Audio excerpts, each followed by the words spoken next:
За сайн байцгаана уу? Манай сувгийг үзэж байгаа бүх хүмүүстээ үзэж байгаа өдрийнх нь мэндийг хүргэе. Та нартаа өнөөдөр олон ангитай маш сонирхолтой кино ярьж өгөхөөр бэлтгэсэн байна. Сувгаа үзэхээс өмнө лайка дараад, subscribe дараад үзээрэй. За тэгвэл киногоо эхлэлцгээе. За манай кино эхлэхэд манай гол дүр болох Уу Малсун болгоно түүрний хүргэн хүү болохч сургалтынх нь газар дампуураад хаяг энтрийг нь буулгаж байгаагаар эхэлдэг.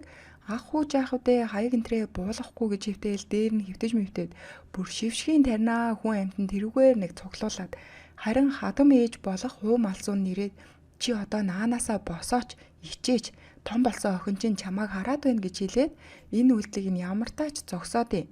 За энэ охин бол манай Малсууны ач охин Чойгийн охин Хана.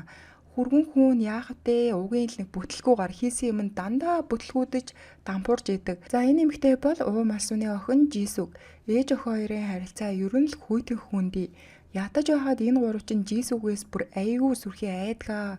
Хүргэн хүнийхээ дампуурсан газрыг хүртэл хадам ээж нь охиноосоо нуу. Дараагийн гол дүр болох залуу бол Даниэл. Алдартай агентлагийн захирал. Хамгийн сүүлийн төсөл нь болох охидын хамтлаг гаргах гэж байгаа. Дебютийн хийлэгчвэл амралтаа аваад өөрийн дураар дарвал зай худалдаж аваад загасчлаад амьдрах ер нь сонирхолтой байгаа. Маргааш өглөөнд болоход нөгөө Даниэлийн агентлагаас шинээр гарах гэж байгаа. Охидынх нь хамтлагийн нэг гишүүн алга болчихжээ. Хаана байгааг нь ч мэдэхгүй Даниэл руу менежер мессеж өчтдөг. Харин мессежийг Даниэл хараад шуутган босоод л тэгэл ажил руугаа явж байгаа юм чинь. Алга болсон хамтлагийн гишүүний нэр бол Эмила. Даниэл бүр өөрөө Америкээс авчирсан байдаг. Энэ үед Уу Малсун өөрийн гараар босгосон жижигхэн шүлний газраа дүүдээ өвлүүлэхээр болсон байдаг.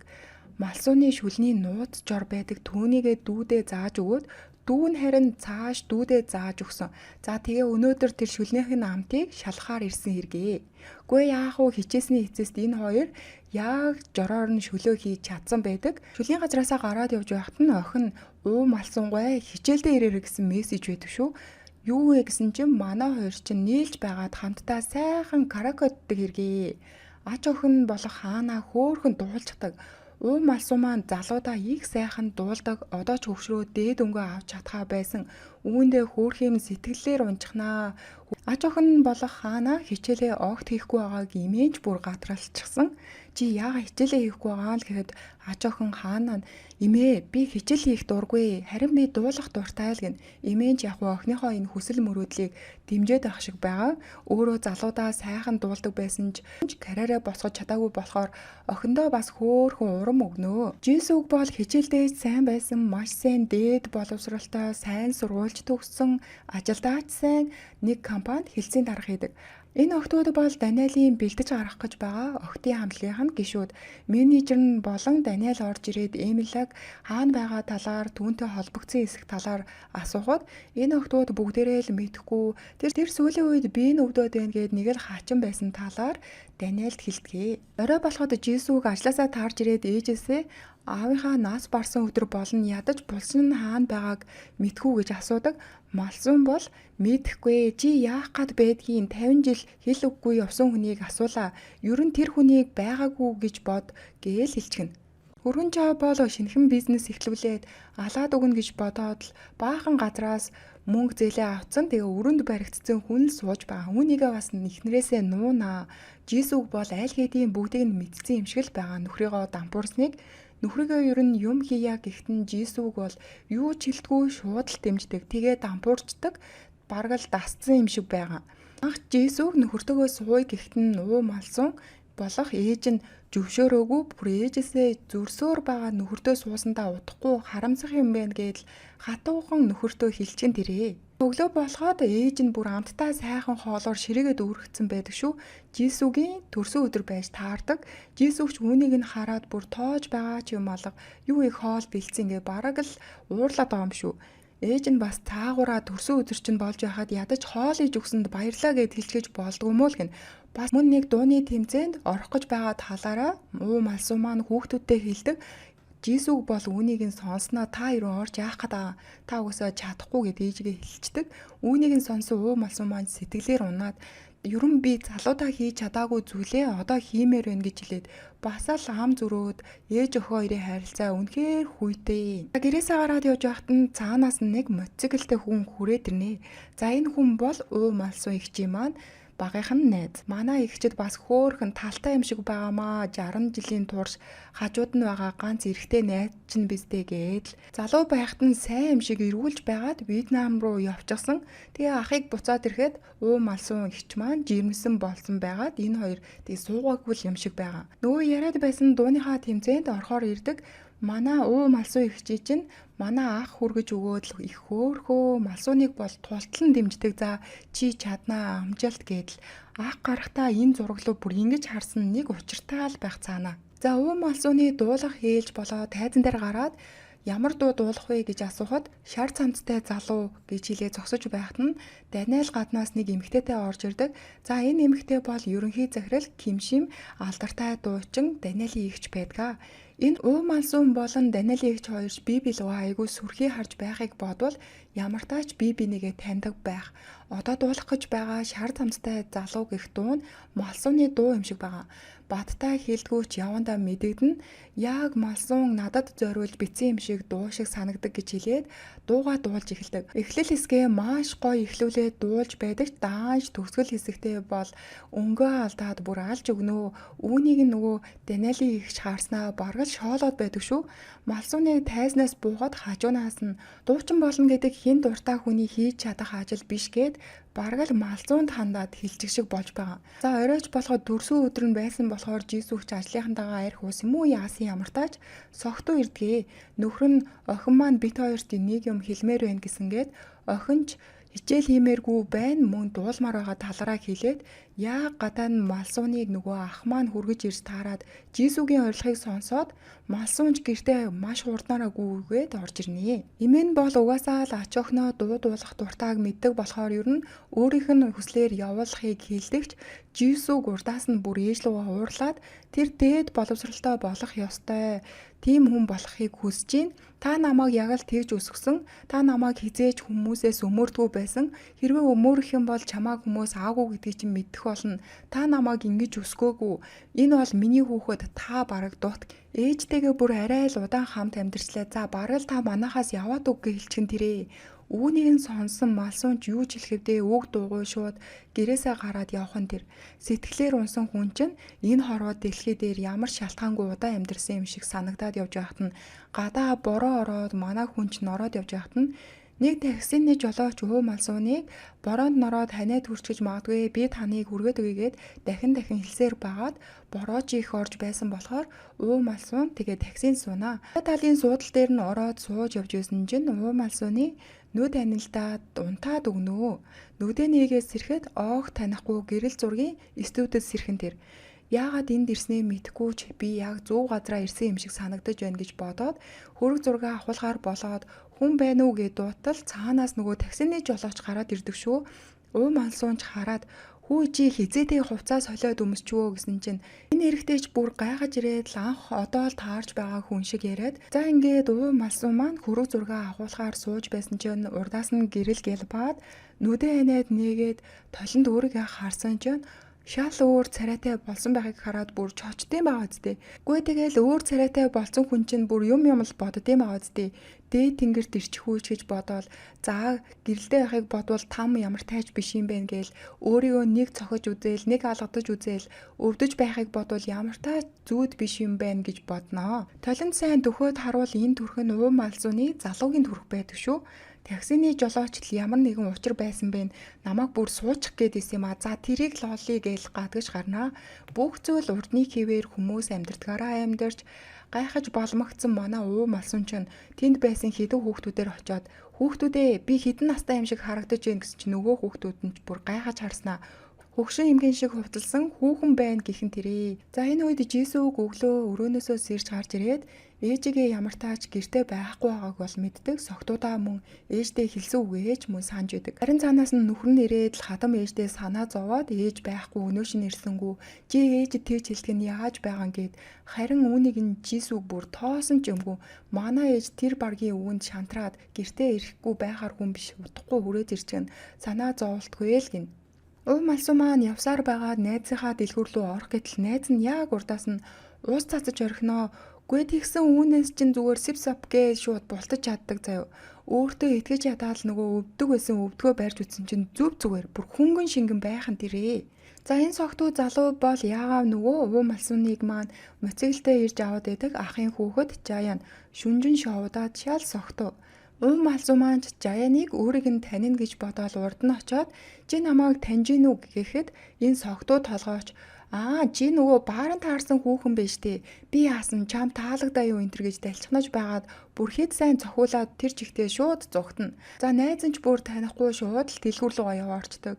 Ув малсуу маань гэртээ харивал за энээс бүр 7 дор юм болох юм байна гэж бодоод хамгийн ихэнд өлсөж байгаа ходоодоо дүүргэхээр болно. За ийм юм болж байх үед ах ув малсуун руу байнга л залгаад бүр холбогдож чадахгүйдаа санаан зовоод зогсож байдаг. Ув малсуун маань өөрийнхөө хоолны газар ирээд үхрээ махтаа шөлөө захиалж идээд за тэгээ юу гэж дуугаа өнгөрөх үү ийм тийм байна гэж шүүмжлээд л аваа гарна штэ.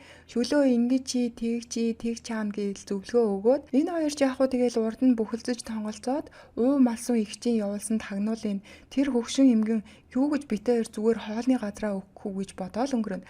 За чааш явж байгаад охинтойгоо таарнаа. За миний охин л намайг таниндаа цусаа холбоотой юм чинь гэтэл Жисүг бүр хажуугаар нь тоож чарсан юмгүй шууд л зүрөөд явчихна тэр. Хин ч өөрийг нь танихгүй болохоор буцаад гэрэл зургийн студиэс таксины жолоочийг олъё гэж очтол тэр газар нь байхгүй болцсон. Яг хажуугаар нь нөгөө хайгаад байгаа шар таксийн өнгөрөхдөө манай хүний хувцсыг муухай болгоод хайчнаа. Эмила хамтлагийн охтуудаа таарамж муутай харьцаатай байсан байдаг. Хамгийн сүүлд уулзсан хүмүүс нь бол хамтлагийнх нь гишүүд. За энэ охтууд бол Эмилад ямар нэгэн зүйл хийсэн нь бол ярианаас нь мэдэгдэг. Яг ямар зүйл хийсэн дараа нь яг тодорхой болох байх. Хэрвээ ахиад тэр буцаад ирвэл ямар ч хамаагүй аргаар түүнийг буцаад явуулна гэд бүр айхтар охтууд байдаг шүү. Жисүг өдрийн цагаар ажлынхаа нэг хүнтэй явж байгаад ээжигээ шал өөр хувцлаад нэг таксин сууж байгааг олж харах нь тэр. Ув малсуу маань энэ үед муухай болсон хувцаа солихоор дэлгүүр орж нэг өөртөө таарсан хөөхөн гэгээлэг хослол аваад өмсчихнөө. Даниэл харин Эмилитай огт холбогдож болохгүй хамтдаа хоол идэж байсан газараа хүртэл ирэхэд энд нь Эмил аач байдгүй. За тэгсэн чинь нөгөө таксины жолооч чинь Даниэлийн эгчтэй наан нь хамт хоол идээ сууж байдаг шүү. Бас л ямар нэг утга учиртай байх. За тэгээд оройч болж ув малсуу маань явж байхдаа өөрийнхөө дээр үед ажилдаг байсан газрынхаа яг өмнө нэрдэг. Энэ газар зүгч хийж заримдаа бас дуулдаг байсан юм билэ. За энд нэг эмэгтэйг тодотгож харуулад байдаг. За энэ эмэгтэй бол Даниэлийн эгч байх гэж бодсон. Тэр үед нэг залуугаар гитар заалгаж айгүй хөөхөн дотн юм шиг харагдсан. Мөн хамтдаа анх удаа шар цамцтай залуу гэх дууг энд дуулсан байдгаа. За дотгош яваад ороход бүх зүйл өөрчлөгдөө. Тэсүүр орчин манай хүнийг чи угтаж авнаа. Гайхаж сониучж хараад лин тэрнгөөр явж байгаад өөртөө уух юм захиалахаар болдогч соёлын шок. Яаж захиалахаа мэдэхгүй ард нь байсан хүмүүс ч уурлаад яхаа мэдгүй зогсож байсан чинь хажууд нь нэг охин хүрээд ирдэг. Тэгсэн чинь өөрийнх нь ач охин болох ханаа хурж ирээд манай хүнд чинь уух юм захиалж өгнөө. Ханаа энэ гүлөвт ирж оройн цагаар дуулдаг бүр маш гоё дуулдаг. Ач охиноо дуулж байхыг харсан ув малсуу маань бүр дотроо бөөн баяр охиноо дэмжээд л хаанаа хүлээж байгаад гарч ирэхэд нь өөрийгөө би чамайг таньдаг штэ танихгүй яад ингээд ханаач бүр урдаас нь гайхаад чи яаж намайг таньдгийг гэж асуухт нь чи бид хоёрын имээ чинь найзууд байхгүй да би найзынх нь ач охин гэж хэлээд өөрийгөө танилцуулдаг. За харин энэ үед Даниэл Эмилаг хайгаад гадуур явж байхад нь менежер нь залгаад инстаграмаа шалгаад ах гэдэг. Тэгсэн чинь манай ув малсууныг нөгөө хөөхөн болохоор хувцас өмсүүлж байгаад нөгөө дэлгүүрийн хоёр чинь зургийг нь аваад инстаграмдаа хийчихжээ. Энэ зургийг харсан Даниэл ч шуудхал нөгөө дэлгүүрийн зүг маш хурднаараа явд юм баа үстэй. За тэгвэл нөгөө талд Жисүгийг захирлан дуудаад яваад ортол захирлан түүнийг тушаал дэвшүүлээд захирал болгосон байдгаа. Бүгд л түүнд халуун баяр хүргэж ухтаж авдаг. Харин Даниэл нөгөө дэлгүүрийг олж ирээд Эмилаг асуухад саяхан хажуу талын Карака руу найзтайгаа орж байхыг харсан гэж хэлдэг. За энд хаана Малсун хоёрч Каракад орж ирээд Малсунч бүр өөрийнхөө залуугийнх шигээ дуулдаг болсондоо баярлаад тэнд байх дуунуудыг зүгээр л хашрааж байдаг шүү. Харин Даниэл Каракад орж ирээд Малсуны дуулах хоолойных нь тийм нэг гоё уянгалаг хоолойг нь сонсоод өрөөг нь олоод ирдэг. За өрөөнийх нь нүүдэнд ирэхэд яг өөрийнх нь нөгөө хайж байсан хамтлагийнх нь гишүүн Эмила байна гэж бодоод Малсууны дуулахыг хараад л зогсож байсан чинь Малсууны гинт гидсэн өвдөөд гарч ирдэг. Ариун цэврийн өрөө ортол манай хүний сарын тэмдэг ирсэн байдаг. Ариун цэврийг л авахад дэлгүүрт ороод алийг сонгож чаддгүй яасан ч олон юмтэй гээл сонгох гэхээр нөгөө худалдагчаас нь хичээд бүр яахаа мэдгүй байж нэг ариун цэврийг л сонгоод чааш явтал Даниэлтай мөргөлчихнөө. Малсуу маань Даниэлийг нэг гаж донтоо новш байна гэж ойлгочихно. Даниэл харин өөрийг нь танихгүй байгаад нь гайхаад Малсууныг жүжиглээд байна гэж л ойлгочихно. Ариун цэврийг л аваад гарч ирсэн чинь Даниэл ч үүдэнд хүлээж байдаг шүү. Малсуунч чи одоо яах гээд байгаа яасан гэж асуусан чинь Даниэл урдаас нь сайн уу? Чи яагаад жүжиглээд байгаа? Чи яасын ой санамжаа алдсан юм уу энэ гээд энэ хоёр чинь энд жоохон хэрүүлийн чанартай юм хийчихнэ. Даниэлч бүр аргаа бараад Эмилаг шалгаруултанд орж байсан бичлэгийг нь үзүүлээд үүнийг нь харсан Малсуу маань бүр хэлэх үггүй нам гацаад яахаа мэдэхгүй байсан чинь Даниэл угаасаа Малсууныг Эмила гэж бодож байгаа штэ. Чи тэгээ ой санамжаа алдсан ч алдаагүй ч хамаагүй эхнээсөө толгой хүртлэх байгаа байдал чинь бүгд л Эмила шиг харагдаж байна. Ядчил чи над дээр ирвэл одоогийнхоосоо арай дээр амьдрах болно гэж хэлээд нэрийн хуудасаа өгдөг. Энэ хоёрыг ингэж маргалдаж хэрэлдэж байхыг замын цаанаас ханаа утсан дээрээ бүгдийг нь бичээд авдаг. Даниэлийг чааш явахад ханаач бүр Даниэл үү гээл өнгөрдөг. За Жисүгч нөхрийгөө гэрийнхаа доор гараад ир гэж дуудаад нөхрөнч санаа зовоод оцсон чинь Жисүгч машинаас буухтаа бүр нар баруунаас гарсан юм үгэлтэй сайхан инээсэн амтан бөөм баяр бууж ирдэг шүү. Нөхрөнч юу болсын санаа зовлоочтой яагаад ийм их баяртай байгаа талаар нь асуусан чинь өнөөдөр тушаал дэвшээ захирал болсноо хэлнэ. Нөхрөнч бөөм баяр охиныгоо ирэхээр хамтдаа лаа үлээцгээе. Энэ баярыг тэмдэглэхгүй бол болохгүй ганц хундаг юм байна энэ төр ууй гэд энэ хоёр чинь айгүй инээлтэд гэрлуугаа явахыг манай Малсун яг хажуунаас нь хараад сонсоо зогсож байсан байдаг. Маргааш нь болоход хүүхдүүд нь өөрийг нь байхгүй тэгэхэд жаргалтай байгааг харсан хүн чинь шинэ хүн болохоор шийдээд Даниэлийн өгсөн нэрийн хуудсын дагуу агентлаг дээр нэрдэг. Малсуу маань Даниэлтай уулзаад л чи нэрээ надад байгаа бүхнээ зориулна тэг од болгоно гэлөө хэрвээ би Эмила биш чиний хайж байгаа тэр хүн чи эргээд ирвэл яах вэ гэж асуухад Даниэлч урдаас нь чи бол Эмила мөн би мэдэж байна чиний байгаа байдал чинь гээд бүгд Эмила байна. Эмила буцаж ирэх ямар ч боломжгүй чи энд байгаа учраас гэж хэлдэг. Үүнийг нь сонсон Малсуу маань мянга өөрийгөө Эмила биш гэж хэлээд өрөөсөө ойлголцгүй гэдгээ мэдээд одоо яах эсэх талаараа асуусан чинь Малсуунд маань ердөө 3 сарын хугацаа байгаа дебютээ хийхэд үүнийг нь сонсон манай хүнч бүр гайхаж орхиноо. За энэ үед агентлагийн гадаа хар таксинаас нэг хүн буухан тэр Малсууны хөвшин царайтай хүн агентлаг руу яваад орхон тэр хаана энд мөн сонгон шалгаруулалтанд орохоор ирээд эмээгээ өөр хувцалсан өөр стил имижтэй болсон байхыг хараад мөн л гайхаад эмээгээ л хоцорно. Харин Малсуу маань ариун цэврийн өрөөнөөс гарч ирж явж байгаад өөрийнхөө хөвшин царайтай таарад энэ хоёр чин энэ нь урдаасаа гайхсан царайтайгаар энэхүү киноны маань 2 дугаар анги төгсдөг байгаа. За хаарс дулгарсан хоёр чинь яах вэ? Одоо тэгэл бинээ хараад өгсөж ийсэн чинь Малсууны гарнаас нэг хамтлагийнх нь гишүүн татаал чирсээр байгаа дээвэр дээр гаргаад ирдэг шүү. Малсуун ч энэ октыг чи анх удаа л харж байгаа. Малсууны гараж байгаа үйлдэл үнэн инээдтэй санагдаад шоолоод байдаг. За хамтлагийнх нь охтууд бүр тал талаас нь барьж идэхнэ. Чи нэг мөсөн явахгүй яасан яах гэж буцаж ирсэн. Чамаас болоод бид хэцүүхэн байдалтай байна энтерч гэх шиг. Тэгж байтал хамтлагийн охтуудыг багшин дуудаад тэд явна. За энэ хөвшин царайтай эмэгтэй бол Эмили. Энэ хамгаалагч нар нь дотгош нь оруулахгүй. За энэ үед хаана эмээгийн энд байгааг хараад их гайхах ба санаа зовсон. Та яагаад намайг танихгүй байгаа? Жүжиглээд байгаа мó? За та орой гэртээгээ хараад байж бэ. Би удахгүй яваад очие. Би одоо шалгаруултанд орлоо гээл хаана яваад ороход нөгөө Эмили чинь бүр мэл гайхсан царайтай зогсноо. Шалгаруулалт эхлэхэд хаанаач дуулж бүжиглээд л ер нь өөрт байгаа хамаг авьяас чадвараа бүгдийг нь харуулнаа. Даниэлийн үед уум алсууны гуйлтын талаар бодно. Шалгаруулалтанд хаана гих охин орно. Дагалдагчаар чи хэрвээ тэнцвэлвэл би юу ч хамаагүй бүгдийг нээе. Чиний наад гарын үсэг зурулах гэдэг гэрэн дээр чи хүртэл гарын үсгээ зураад үе гэж хэлсэн байдаг. Үзэгдэл солигдоод чоо өргөн дээр ирэхэд чоо өргөн яах вэ?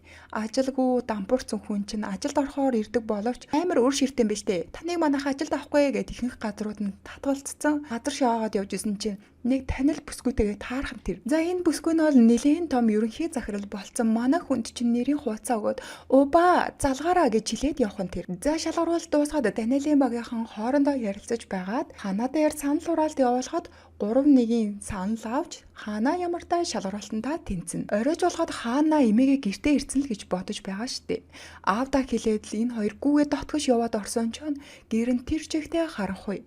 Бүх өрөөг шалгаж эмээгийнхээ өрөөг шалгахад хүртэл эмээ нэрээгүй байхыг хараад хаана маанч бүр сэтгэл санаагаар унаад аавда эмээ стил имижээ өөрчлөөд шинэ хүн болсон бэлээ. Дажгүй байлээ гэж хэлээд чааш өрөөлөгөө орхон тэр. Маргааш нь болоход хамтлагийн гишүүдэд уум малсан буюу эднэрт бол Эмила штэ. Ой санамжаа түр алдсан байгаамаа.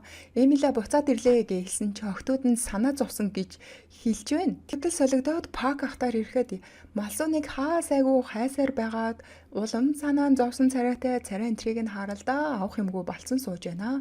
Хаана шалгаруулалтынхаа хариу хүлээж байхад өрөөнд нь ээж нь орж ирээд хичээлийн ихийг шаардаж чи юу анхныхаа шалгаруулалтан дээр унсан биз дээ. Энд чинь л чиний чадвар. Чи ямар чадвартай болохыг чинь анхны чинь шалгаруулалтаас чамд харуулсан гэд баг хутах шиг хурц үгнүүдийг охиндоо хэлхэн тэр. Хаанаач энэ үгнүүдийг сонсоод маш ихээр ээжтэй гомдтiin бооцдээ.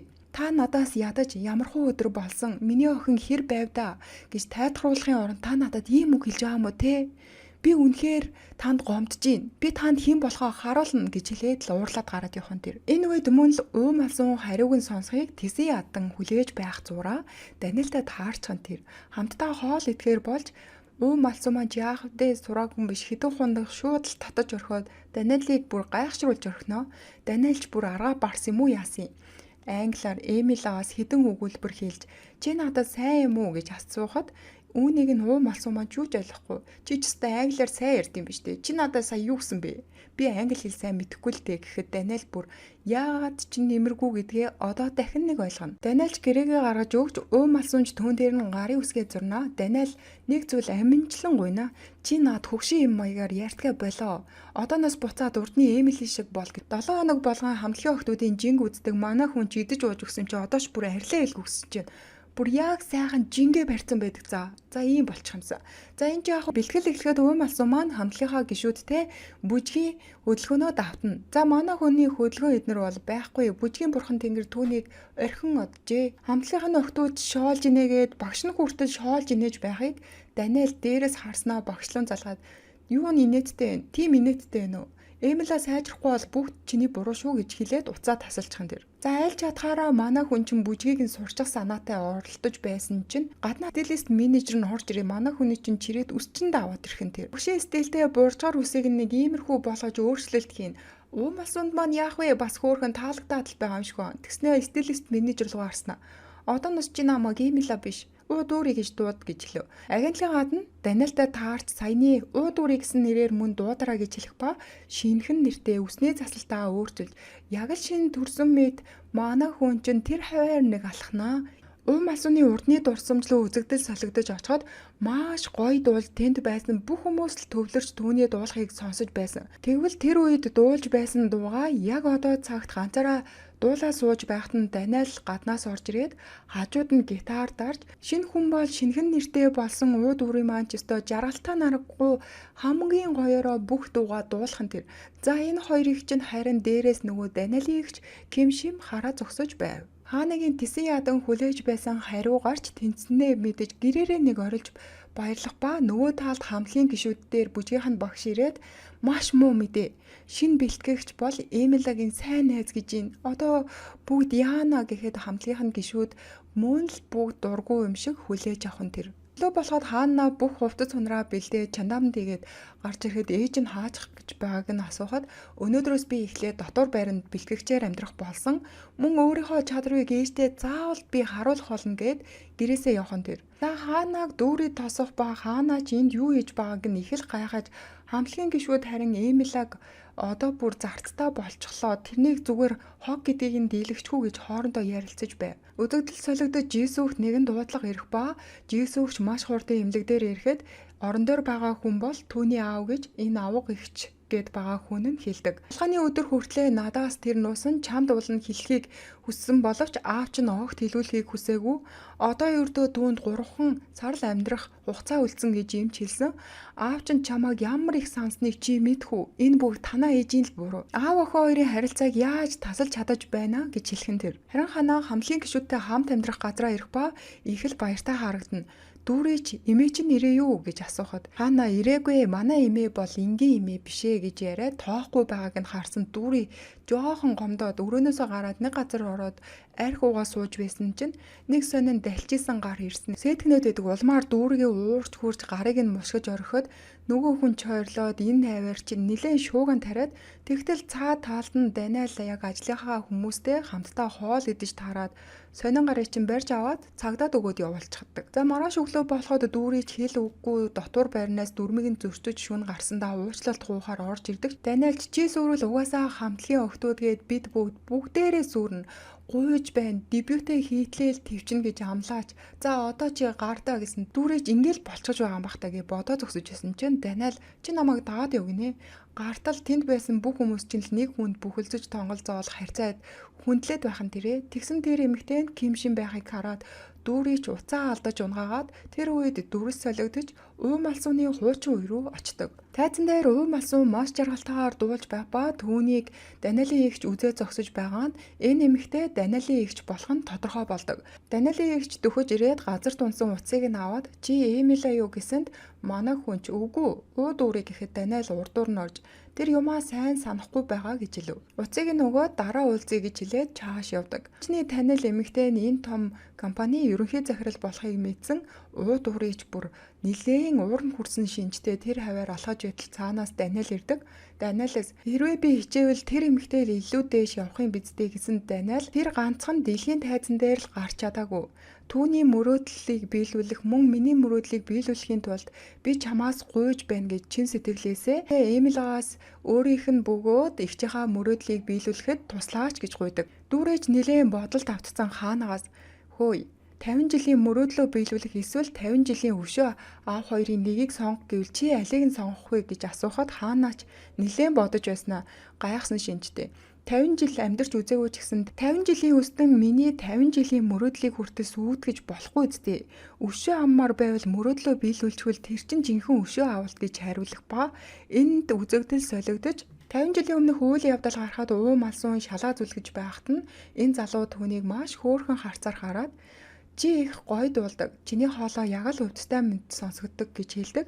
Даанч тэр залуу нудалгүй өнгөрч уум алсуун буйны ослол дээр нэрэхэд түүний ах болох нэг залуу уум алсуунд нэг дэвтэр өгдөг.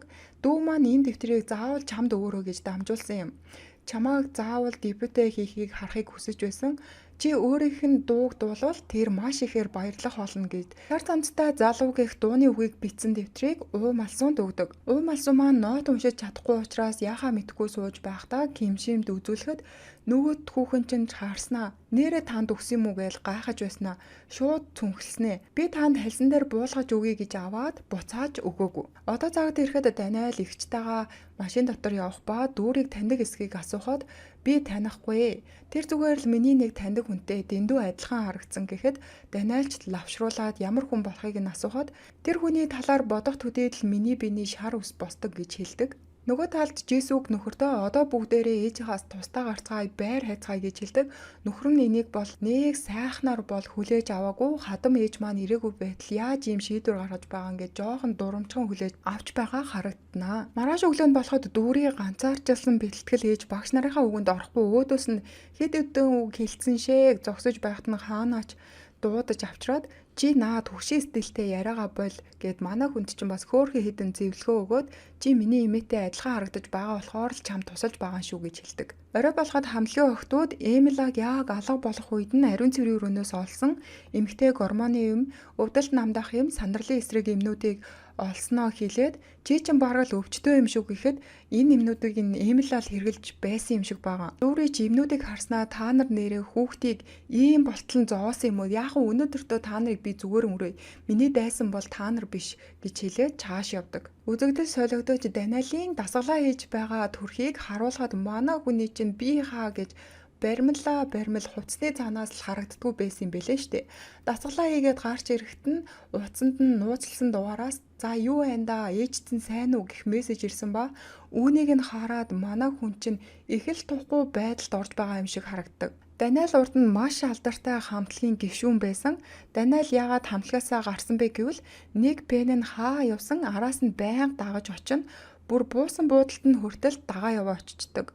Араас нь дагсангээ тэр пен хүнийг цагдаад өгтөл Даниэл тэр пен охинтой үерхдэг болж таарад түүний карьер зүгээр л дуус болсон. Нөгөө Даниэлийг чинь шүтдэг, биширдэг пен охтууд нь уйлж Даниэл тэгээд хамтлагаасаа гарсан юм байдаг. Хэсэг хугацааны дараагаар Даниэл дуулахаа болж продюсераар эргэж ирсэн байдаг. За маргааш нь болгоод уум алсуун боёо ууд уурын маань шүлгийнхаа газар ямар байгааг харахаар эртэл шүлгийнх нь газраар ганцч хүн үйлчлүүлэхгүй байгааг хараад найзынхаа дэлгүүр дээр орж хэдий юм сонсноо. Тэгсэн дүүн шүлэн дээрээ цүцгийг нэмж хүмүүст үйлчлээд тэрийг нэг хүн интернет дээр тавиад ямар ч үйлчлүүлэгчгүй болсон.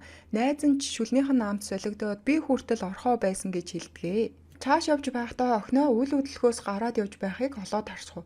Бөөн бодлоо авцсан үнд чинь саавн сууж байхдаа уум алсууны танил эмээ нар хүргнээс нь сонссон юм гээд л хоорондоо охин хүргэн хоёр нь тусдаа гарах гэж байгаа гэхийг мөн л олоод сонсч байна.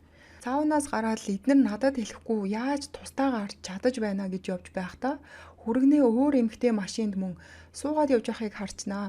Гүй тэгэл энэ гэрд чинь ер нь юу болоод байгаа юм бэ? Ер нь л гэрдээ ямар нэгэн хамаагүй аргаар орё гэж бодоод нэг арга сэднэ. Даниэл орой эгч дээрээ ирээд би өрөө ажилласаа удахгүй гарна. Хамтлагийн дебютийг хийлэгчээ шууд явна. Юнжиян Солонгост буцаад ирчихсэн ба яагаад өөрийг нь тэр үед шүүхээс нэхэмжлээ татаж хамтлагаа орхин байж тэр сэтгцийн өвчтөй амьтантай үрхэж байсныг та мэдхүү. Тэр эмэгтэй миний талаар надаас илүү мэдэж байсан. Миний төсөөлснөөс илүү гэд боддоо гэж хэлээд явдаг. Дүрсэлэгдэж паг ахтаар ирэхэд уум алсууны утаслуу заалгаад тэгсэн бүр дуудаж байна. Заач авчлаа ахч бөөн баяр. Чи хаана байгаа юу хийж байгаа гэж санаа зовсон байртай асуудал. Манай дүүрий чи яг ард нь зогссон би энд байна гэж гараад ирэхэд ах бүр шок цаашаа чочож үсрээд дүүрийч би чиний эртний найз уум алсуун чинь байна шүү дээ гэж хэлэхэд пак ах юу ч шууд итгэхүү. Дүүрийч 54 жилийн өмнөх дурсамжийг сүхэж тэр үед нь пак ах нэг хүнтэй барилдаж яв. Гэтэл өмнөх өдөр эзэн хурганы махнаас болоод тэр үед гидсэн маш хүчтэй базалж өмдөндөө авсныг нь хэлэхэд пак ахч чимээгүй одоо бойл чааш нь битгий яар гэж ичиж ирснэ. Багын найз болох уум алсууныг таньнаа. Дүүрийч хүүхдүүдтэй ийм болсон талаараа огт хэлээгүй гэртээ орж хүүхдүүд маань юу болоод байгааг мэдэх хэрэгтэй байна.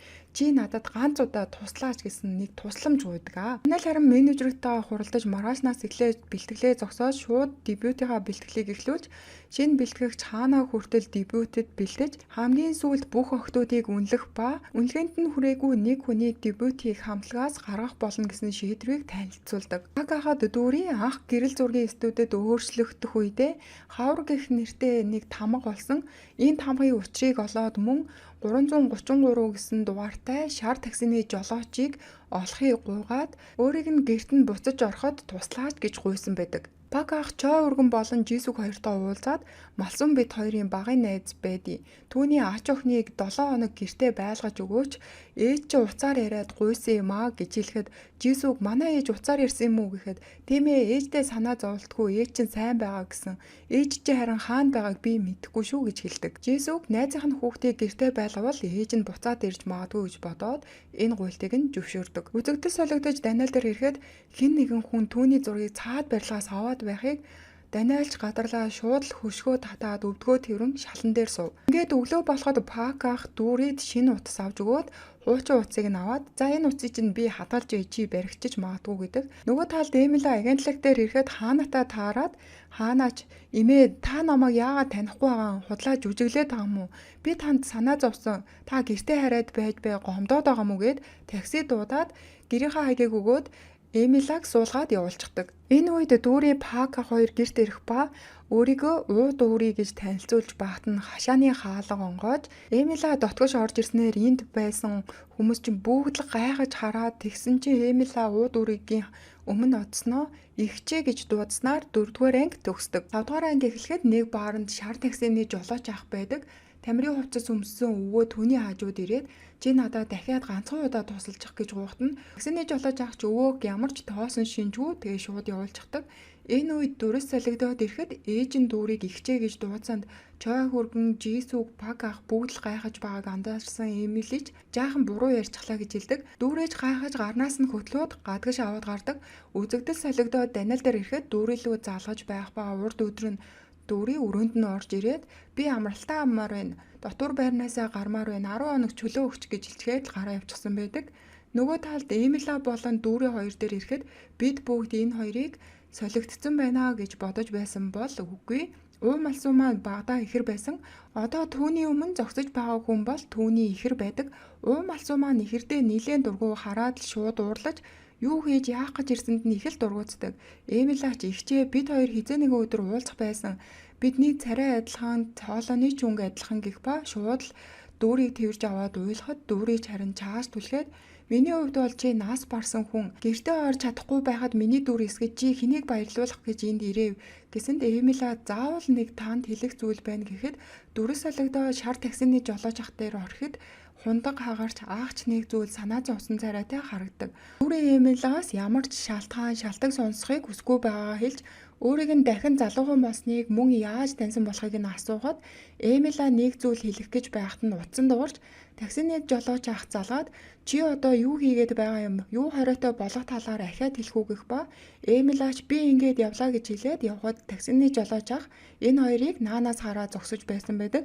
Чой өргөн болон Жисүг хоёр дээр ирэхэд энэ хоёр мөн л гайхацсан. Чой өргөн ээжигээ тис өөр хүн шиг болсонд нь санаан зовоод ээж маань өвчин тусчаагүй байгаа л гэж бодно. Дүрс солигдоод Эмили болон таксины жолооч хоёр дээр ирэхэд жолооч чи түүнтэй холбоотой мэдээллийг хизээж задруулах ёсгүй гэх ба Эмили харин урдаас нь надад ингэж хатуу хандах байсан бол дахиад залуухан болгох хэрэггүй байсан юм. Залуу болгочоод буцаагаа төгшрүүлсэн нэг сонголтоо хийвэл буцааж болохгүй чинь арай хитрхи байгаа юм биш үү гэж хэлэхэд жолооч буцаар шийдсэн хүн нь өөрөө хэн чамааг алавдаагүй гэж хэлдэг. Эмила гаргасан шийдвэртэй харамсаж байгаа ч уум алсууныг бас битгий харамсаасаа гэж хүсэж байгаа юм бэлээ. Энэ үед дүүрий дээр ирэхэд 60 жил танихгүй амьдарч хаад одоо гарч ирж яах гэж байгаа юм бол гэж өглөж явхдаа гинт бэлтгэлтэй байснаа санааж энэ үед хамтлагийн нөхдүүд бүгд л Эмилаг хүлээ суугаа харагдаг. Эмила байдгаараа амьсгаатан гүйж орж ирээд уучлалт гуйхад Даниэлж Эмилаг цаг магаа барьсангүй гэж уурлаж байхад нь менежер хүүхэн босч очоод дадлагчийн ёс зүйн дүрмийг зөрчлөө гэх ба өнөөдрөөс эхлээд дебют хийх бүх хичээлээс хасагдлаа гэж хэлэхэд тэнд байсан бүх хүмүүс чотсон янзтай л хүлээж авдаг. Даниэлж Эмилад арай ширүүн хандаад байгаа юм биш үү гэхэд та ганцхан өгүүлбэр ахиад хэлэх юм бол би ажлаасаа огцрох болно шүү л гэдэг. Огтууч бэлтгэлээ хийж дүүрийж дүрмийг зүртсэн болохоор хойд ганцаараа баргал бясалгал хийгээд байгаа юм шүү дээ. Энэ үед нь Даниэл гаднаас орж ирээд өнөөдөр орой бүгд ерөнхий захиралтай хамт хоол идэнэ гэж хэлээд бүгд хоолны газар цуглалсан байх үед нь Ким Шим гаднаас орж ирэхэд тэнд байсан бүх хүмүүс босч мэдлэхэд манай дүүрийч бүр дуртай дурггүй нарггүй л нэг юм босно. Дүүрийч яг уу Даниэлийн ихчийн урдаас хэг ёг хийж харьцаад бас болоогүй ширэн дээр уух юмаа тавьчихсан манай хүн чи үнэн даа. Босноо би танд нэг хундаглаж болох уу гин. Архийг нь хундаглаж байх та ингэж амьдрах сайхан байна уу гэсэн чинь Даниэлч бүр тэнд хоолндоо бараг хаа цацаад байгаа юм шүү.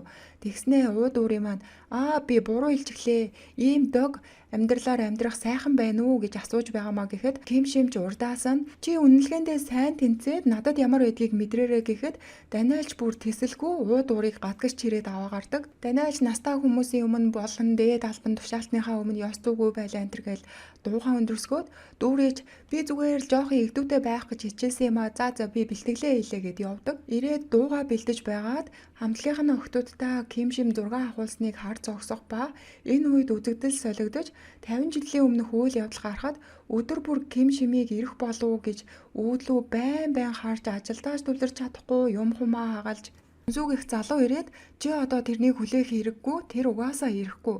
Ким Шим өнөөдөр нэвтрүүлэгт орж байгаа. Өнөөдөр өнгөрчгөл бүрэн Ким Шимийн дуу болно. Зогсоож чадаагүй дуучлалт гуйх ба оройн Ким Шим нэвтрүүлэгт орж шар цамцтай залуу гэх дууг хүмүүс дуулж хүргэсэн. Энэ үед юу ч хийж чадалгүй Ким Шимд хуурдагсантаа урам нь хугарсан царайтай л уум алсуун сууж байдаг. Одоо цагт ирэхэд дүүрий зураг дээр яг одооноос эхлэх болно гэж бичээд наачхна. Харин Даниэл гэртээ ирэхэд гэрт нь нэг хүн ороод гарсан болохыг олж мэднэ. Өглөө болж дүүрээ солигдоход дүүрийч өрөөндөө орох шинжтэй явж исэн чинь Жисүгт баригдчихна. Жисүг яах гэж байгаа талаар нь асуухад дүүрий ээж чи хэдийн юм янзлаад авах гэсэн тэрийг нь янзлаад авахыг гэсэн чинь Жисүг манай ээж өөрийнхөө өрөөнд хүн оруулах дурггүй өөрийнхөө юмд хүн өргөгч дурггүй гэж хэлдэг.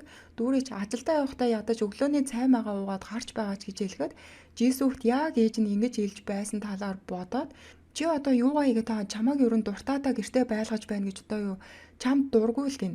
Бэлтгэлдээ ирэх үедээ дүүрий Даниэлийн царай авах юмгүй урвасан байхыг олж харнаа. Даниэл дүүрий сандруул эннээс нэгийг идэж байгээд нэг ургамлын гаралтай юм өгсөн. Түүнийг нь гаргаж ирээд яг идэж байхад нь гаднаас дүүрийч орж ирээд мэ жүжүүбэтэ буцалсан ус чи үүнийг өөртөө яах вэ авчирсан юм. Чамд илүү хэрэгтэй болтоо л гин.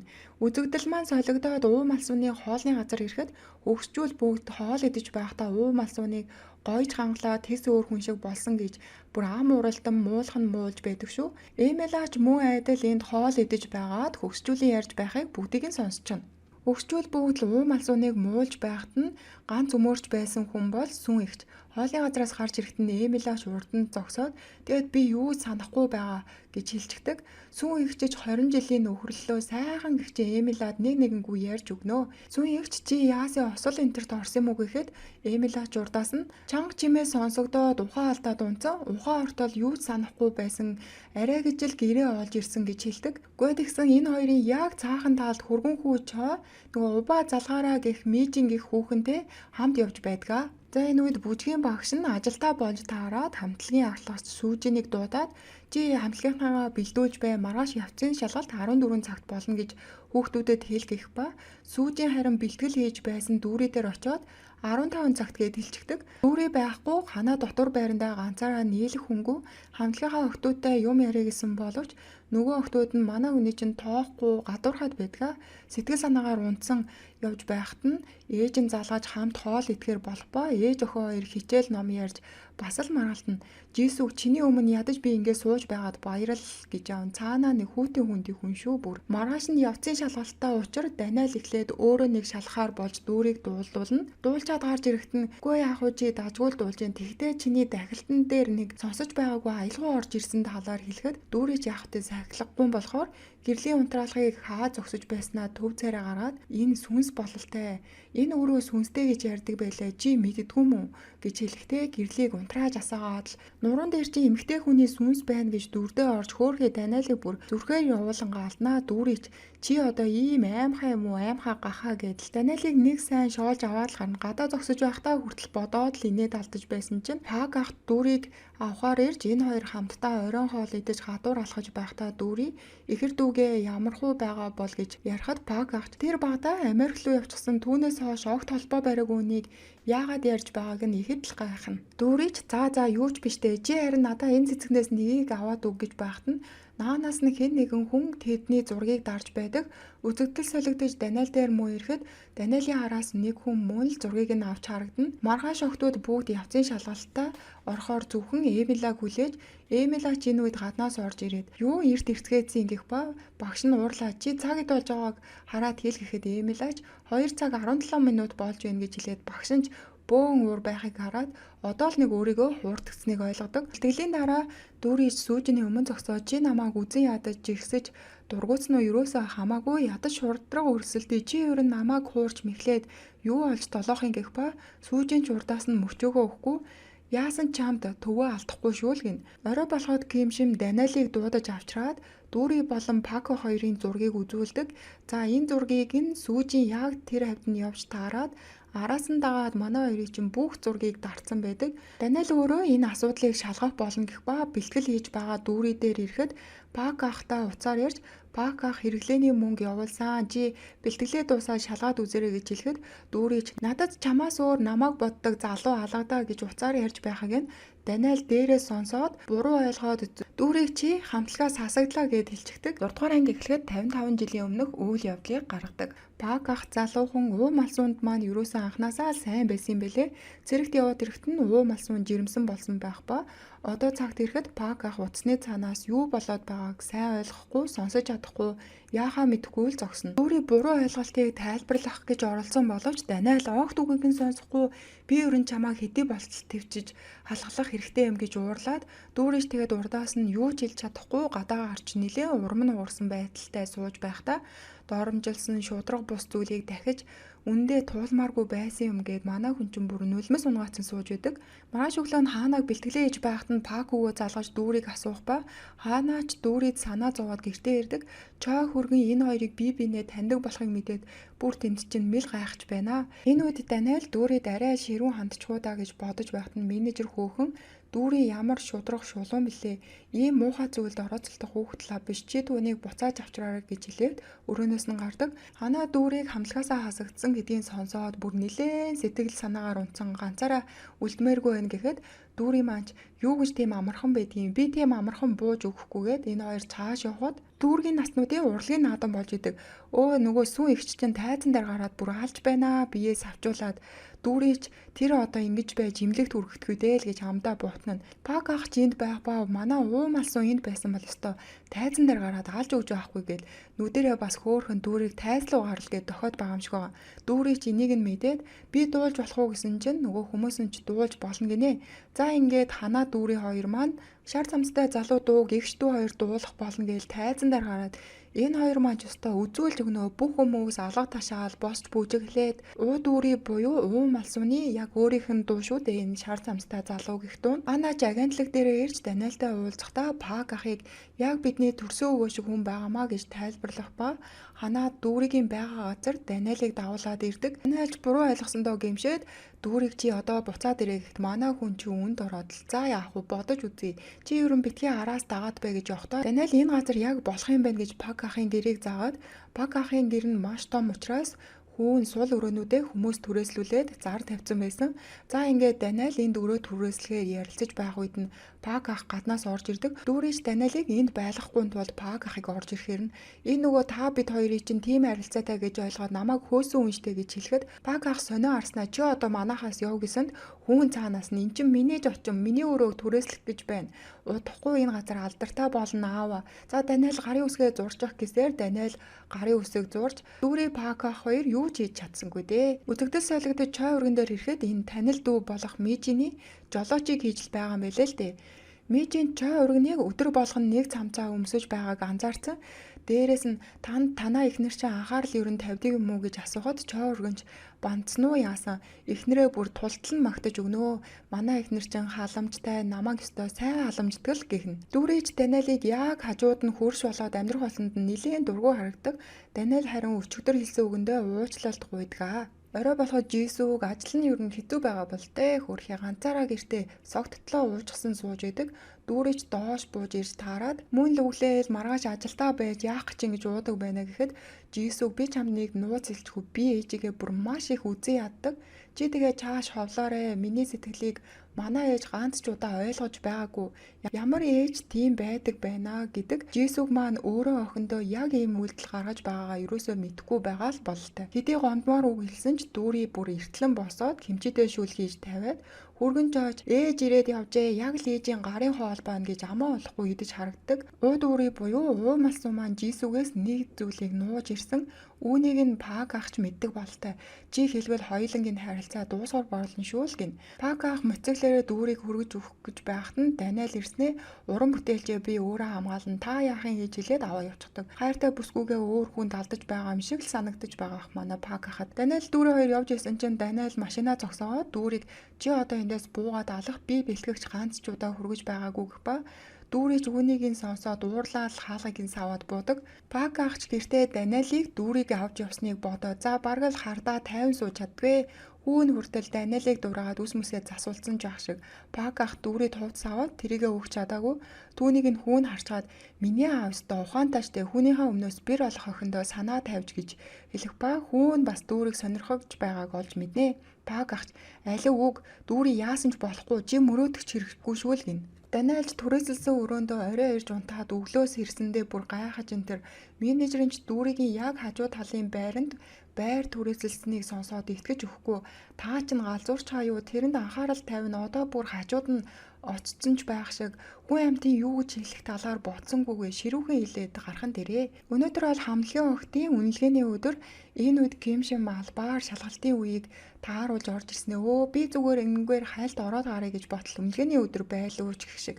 Охтууд дуулж бүжиглэж эхлэхэд дүүрийч Кимшимийг хараад анхаарал нь сарниж хөдөлгөөнөө алдаж өөртөө итгэлгүй л харагддаг. Кимшим энэ үед дүүрийг алдахад бас л нөгөө сонин инээмсэглэлээ гаргаж байдаг. Пак ах дүүрээ давсан хувцаа өгөхөөр үүдэнд ирсэн байх ба дүүрээч ахиад хэл аманд өртөгчгүй гэж бодоод Пак ахыг ингэж ирэхээр туухгүй хэцүү байна гэж хэлэхэд ах ч өөрийгөө тэгээ буруутгаад буцдаг. Орой моциклтойгоо явж байх ба уум алсуун сэтгэлдээж одоо яагаад бүтэхгүй гэдгийг нь бодож хурдаа нэмээд л ямар гэж харгас хувь тавилан бэ гэж хашгирч цааш явж байх үед нь нүдэн гинт бүрэлцэж юм сайн харахгүй бараг л осол гарах гэж явж байтал иймэрхүү үйл явдал болоод дүрс шууд солигдож дүүрий дээр ирэхэд өдөр хэлсэн үгэндээ дүүрий маань гимшээд Пак ахын гэрээ үдэнд ирэхэд Пак ахч байхгүй утсан ч холбогдохгүй байгаад баг зэрэг санаан зовсон байдалтай зогсож байдаг. Үнэлгээний дүн 2 хоногийн дараа гарна.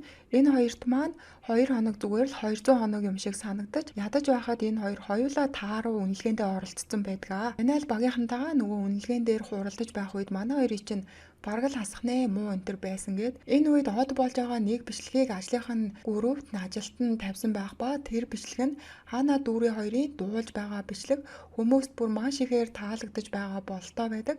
Хаана дүүрээ хоёр ч өөрсдийнхөө бичлэгийг үзээд мөн л гайхаж хүлээж авдаг. Айл хэдийн дүүрийн ханаа хоёр маань хүүхдүүдэд од болчихсон хүүхдүүд дүүрийг таниад Instagram мэтрийг асууж байдаг шүү. Дүүрийг шууд айлгаж хаяа зүгт ба энэ үед нөгөө найз сүүн ихч миний хайр өнөөдөр нэвтрүүлэгт орно гэж байна гэж байна.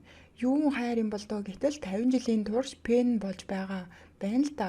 Гүй тэгсэн уум алсуу маань гэсэн пен нь бололтой ихтэй хамт явахаар болдгоо. Чой өргөн энэ үед мижиний жолоочийг хийхээр гарах гэтэл өөдөөс нь хадам миж нь ороод ирхэн дэрээ. Чи хаачих нуу Жисүү чамааг мэдвэл шууд л саланда хар өглөөгөр өөр хүүхэнтэй маяглаад энтэр гэж авнаа. Пен эмэгтэйчүүд бүгд цугласан бол тэ дүүрийн сүнхч хоёрч яах вэ? Дундуур нь дайрсаар баагаад хол руу нордог. Энэ үед Пак ах моциклтойгоо ирэх ба хүмүүс дунд дүүрийн маань шахацалдаа түлхэгдээд яг ундгийн наан Пак ах биш залуухан царайлаг залуу гар дээр өргөд авдаг. Дүүрийч бүр мэл гайхаж залууч дүүрийг буулгаснаа болгоомжтой байлдаа гэж өмсөн хувцсыг нь харж инээмсэглэж байснаа сайхан хувцас байна гэж хэлдэг. Дүүрийч бүр гайхсан шинжтэй нүдэн том болж ирснээ чи арай Паку гэж хэлснээр 6 дугаар анги төгсдөг. Даваад харин яг ард нь шар таксины жолооч ах машинтайгаа явж байдаг. Энэ үед урдаас нь гэрэл тусаа дусал гарсан уу үгүй юу мэддэхгүй. Энэ үед шууд дүрс солигдоод залуухан болсон Пак ах дээр ирэх ба чөлөөт бүхийн тэмцээнд орохоор бүртгүүлж байдаг. Энд байгаа хүмүүс ч Пак ахын царайг хараад лунаж тусаж байна. Ийм царайлаг байж барилтын оронд олны танил болох чиглэлээр явал танд хэрэгтэй юм биш үү л гэж байдаг. Залуудаа уум алсууны өмнө тэмцээнд орж байгаад яасан билээ дээ. Одоо барилдаанд ялаад удаан хугацааны турш сайн байсан сэтгэлээ уум алсуунд илчлэнэ л гэдэг. Дүр солигдоод 6 дугаар анги төгссөн хэсэгт ирэхэд Пак ах ч өөрийгөө мөн гэж батлахын тулд уум алсууны залуудаа хийж байсан хачин сонин үйлдэлүүдийг нэрж өөрийгөө баталдаг. Дүүрийч яг шууд тэрч аваад л араас нь нэг цогсноо чамайг хаа нэгтээ унаад үхсэн болов гэж бодлоо гэж их л санаа зовсон юм шиг байгаа.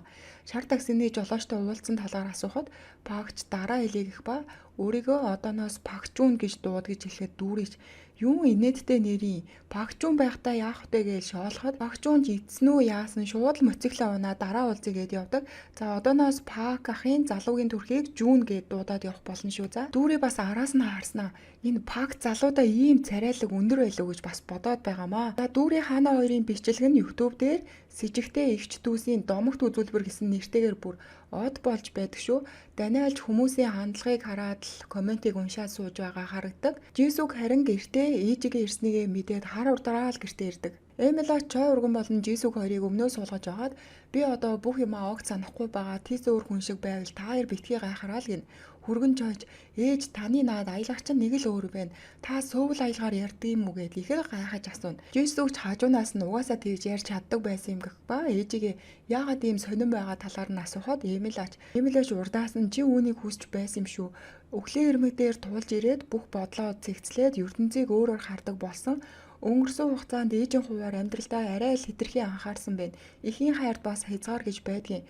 Одоо миний хязгаар тулсан гэж авнаа. Мөн англиар би бинийхээ асуудалд орохгүй өөрсдийнхөө амьдралаар амьдрий гэх ба энэ хэлснийн сонсоод Жисүг Чой өргөн орж бүр шок хэлэх үггүй болоод өрөөндөө орж ирээд л Чой хүргэнч ээжийг имлэг аваад явъя л гэн. Жисүгч ээж яагаад англиар ярьж чадаж байгаа юм бол гэсэнд Чой хүргэнч өө ээж чи ухаантай охиныхаа хажууд ичгэвдэр байдалд орохгүйгээд настангуудын сургалтын дээр англи хэл сураад исэн штэ чи ямар хайхрамжгүй л гин. За Эмила уу малсууны өрөөнд орж ирэхэд араас нь дүүрэж орж ирээд дүүрийг гэрт нь өөршгөн дүүр эсгэж мөн ихэр дүүтэйгээ бүх зүйл дууссан гэж бодож байгаа талаараа хэлдэг. Эмилач бид чинь гэр бүл байж юунд дуусах уулзмааргүй байлаа гэж хэлээд дуусчихдаг харилцаа юу л гин. Дүүрийч гэр бүл гэж бодох төдийд л цус нь боцолдог.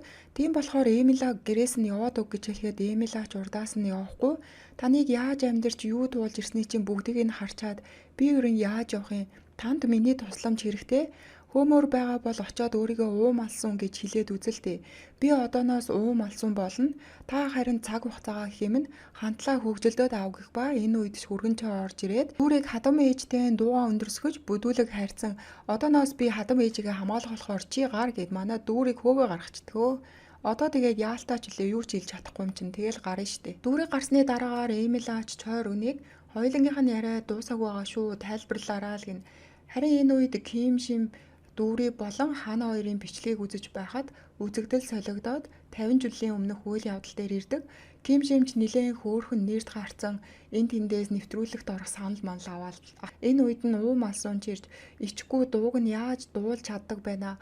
Ах надад тэр дууг өгсөн гэх ба Ким Шим би ахыг чамаас төрүүлээд мэддэг байсан. Би түүний охин тэнгэр нь байсан. Дуу зүгээр л зүв эзнээ олсон төдий ганц дуунаас болоод шудраг бус байна гэж хэлэх хэрэггүй. Чи зүгээр өөрийнхөө амьдралаар амьдр гэж авнаа. Уум алзууны хувьд бол ганцхан дуу биш өөрийнх нь мөрөөдөл амьдралыг хулгайлсан ямар ч боловсралгүй өөрт нь ганц сайн хийж чаддаг зүйл нь бол түүний дуу хоолой. Дуу хоолой л түүнд ганцхан амьдрах хүсэл төрүүлдэг байсан зүйл нь түүнийг нь Ким Шим булаачсан гэж орилоход Ким Шим чи ямар өрөвдөлтөө болохоо мэдгүй чи үнэхээр өрөвдөлтөө гэж хэлээд машиндаа суудаг ба энэ үед нь уум алзумаа нараас нь уйлаад л хоцорч байдаг. Үзэгдэл солигдож одоо цагт ирэхэд Ким Шим нэг хүн лөө залгаад ууд уурыг гэх охины талаар бүгдийг олж мэдгэж хэлж байдгаа. За өглөө болоход Эмилач Жисүг болон Чой өргөн хоёрыг бүр гайхшруул дуусаагүй л байна. Дүүрээ харин гадаа байж байхад нь Даниэл ирээд дүүрэж ханаа бид хоёр үнэлгэн дээр ямархуу байх бол гэж асуугаад бид хоёрын нэрээ дуулсан дуу нөлөөлөх болов уу гэж асуудаг. Даниэл ч урдаас нь чи санаа зовлтгүй би чамааг харж хандна гэж хэлснийг санаж байна уу? Чи ямар ч алдаа гаргацсан байсан би түүнийг маркетингаар дарах болно гэдэг. Даниэлийн хэлсэн үг нь дүүрийн сэтгэл зүрхлүү нь ороод явчих уу яав сонин царайлж энтер. За нөгөө талд Ким Шим менежер бүсгүйг дуудаад за баргал дүүрийг хамтлагаас зайлуул гэд баг тойруугаар хэлж байдаг. Менежер бүсгүйч Эмила бол бусдаас арай өөрөөр дуулдаг.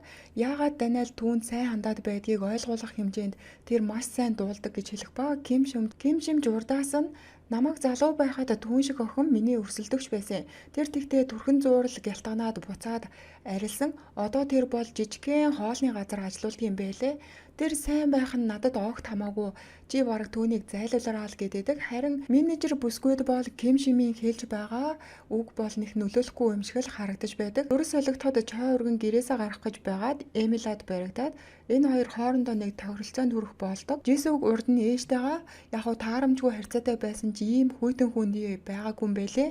Нэг өдөр уцлуу нэг 60 гаруй насны эмэгтэй хүн залгаад эмнэлэг дээр дуудсан. Тэгээд Жисүг эмнэлгээс буцаж ирэхдээ нүд нь маш их улаагаад дуугаа хураагаад сэтгэл санаагаар унаад бүр хоол молооч идэхгүй ирснийхаа дараагаар ээжтэйгээ бүр илүү муухай харьцдаг болчихсон юм бэлээ. Энэ талаар Чой өргөн хэлэхэд Эмилаач тэр залгасан 60 гаруй насны эмэгтэй хүнийг олоод мөн эмнэлгийн талаар Чой өргөнийг суудал хоёулангийнх нь яриа нууц болохоор би Жисүг ч гэсэн хэлэхгүй чи яриа ажилласаа гэрээ гэд нэг иймэрхүү тохиролцоо хийсэн юм шиг байгаа. Энэ үед нь хөгсчүүл уум алсууны хоолны газар орж ирээд яах вэ? Ахиад л муулдгараа уум алсууныг муулж ярьж байхад нь гаднаас Эмилаа орж ирээд л хүй чи чинь яагаад чиний царай энтер чи юу яатсан ямар их үрчлээтэй вэ гэснэ. Танаа нөхөр та хоёрыг юу гэж хүмүүс ярьдгийг мэдхүү. Ээж хүү хоёр явж ин гэж ярьдэн штэ. Гэт энэ хоёр имийг зүгээр л амнаас нь ахаад ганцж үг гарахааргүй болтол нь хэлж хайдаг. Бүр солигдоод чөлөөт бүхийн тэмцээн дээр ирэхэд Жун чи энд чинь хүмүүсийг авш шидэд бүр алж байна. Өнгөрсөн хугацаанд төрүүлж чадаагүй бол энэ үед харин төрүүлээд шагналаач авч байгаа харагдаг. Даниэл харин багийнхантайгаа хуралдаж байх ба манай хоёр алдартай болсон болохоор багаас хасах боломжгүй болсон байдаг. За ингээд дүүрийн ханаа хоёр маань хамтлагийнхаа охтуудтай хамт үлдэхэр болсныг зарлага ба сүүжинч үлсэнд нь нэлээд дургуун хүрсэн шинжтэй араас суудгаллаа л гин дүүрийч өөрийнхөө уур чадвараар хэн нэгнийг шударгаар зөхөх нь урвалт биш тэмцэл цохилтонд чи өвдсөн бол илүү их хичээ.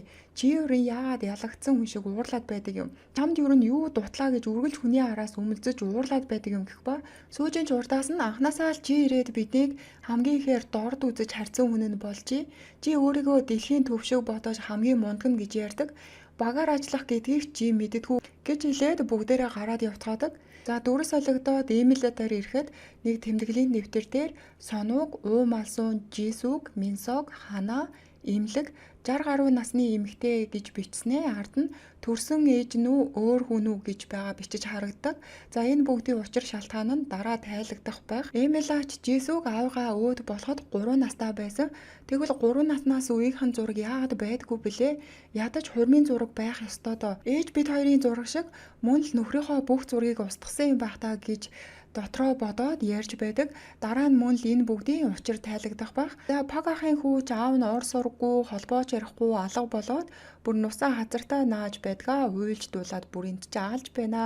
Энэ үед цаанаас Жүүн моциглтой хоёрыг гэрээ үдэнд зогсдог өрөө түрээслэгч байгаа бас дүүрэлүү харснаа ахиад уулзсандаа таатай байна гэж хэлэх ба Даниэлч бүрийн царай марийг нь хараа тэгснэ чи хий юм л гин багчуунж өрөө түрээслэхээр болсон чааштай хоёлаа сайхан ярилцаатай байгээ гараа суунхад Даниэлд болд Жүүн таалагдаагүй бололтой дүүрэлүү харснаа би төрүүлээд орлоо гэд дотгош яваад орчихдог. Дүрийч Жүүнийг чааш татаа чи одоо ерөн яах гэж байна гэхэд Жүүн ч урдаас нь харснаа ерөн сайн л байна да гэснэ бас нүд мүдээ ирмэж байгаамаа. За маргааш нь хамтлагийнх нь нэг охин нэг залууд харцсан унаж тусаж байгааг хараад дүүрийч сонирхолтой юм ярьж өгөө та нар сонсомоор байвал араас дагаад түрээд иргээд манай хүн чи өөрийгөө тойрол суулгаад тийм ч эрэхтэй болохгүйгээд бүр өөрийнхөө ариун их туршлагаас ярьж байх шиг байдаг. Даниэл цаана нь орж ирээ сонсоо зогссон ч байх шиг харин уу дүүрийн маань Даниэлийг харснаа тэрэн шиг залуу бол бүр болохгүй гэж авдаг. За хаана энэ үед хамтлагийнхаа хоёр гишүүн дээр ирж энэ хоёрын хамгийн сайн хийж чаддаг зүйлийнхэн талаар ярьж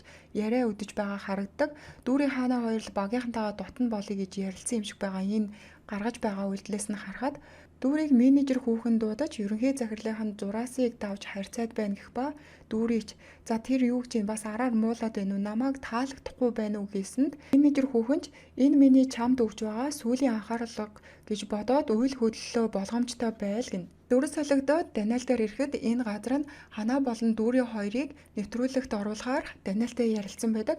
Даниэл ариун цэврийн өрөөнд ороод гараа угааж байхад нь хажууд нь нэг эмэгтэй эрт зогсоод гараа угааж байхдаа айгүй сонин инээмсэглээд энэ нь Даниэлд өөрийг нь дагаад байдаг нөгөө Пен хүүхэн энэ хүртэл дагаад ирчихсэн байх вэ гэж бодогдноо. За оройч болоход дүүрийн Жүүн хоёр тааралдаад мөн араас нь Даниэлч хүрээд ирдэг.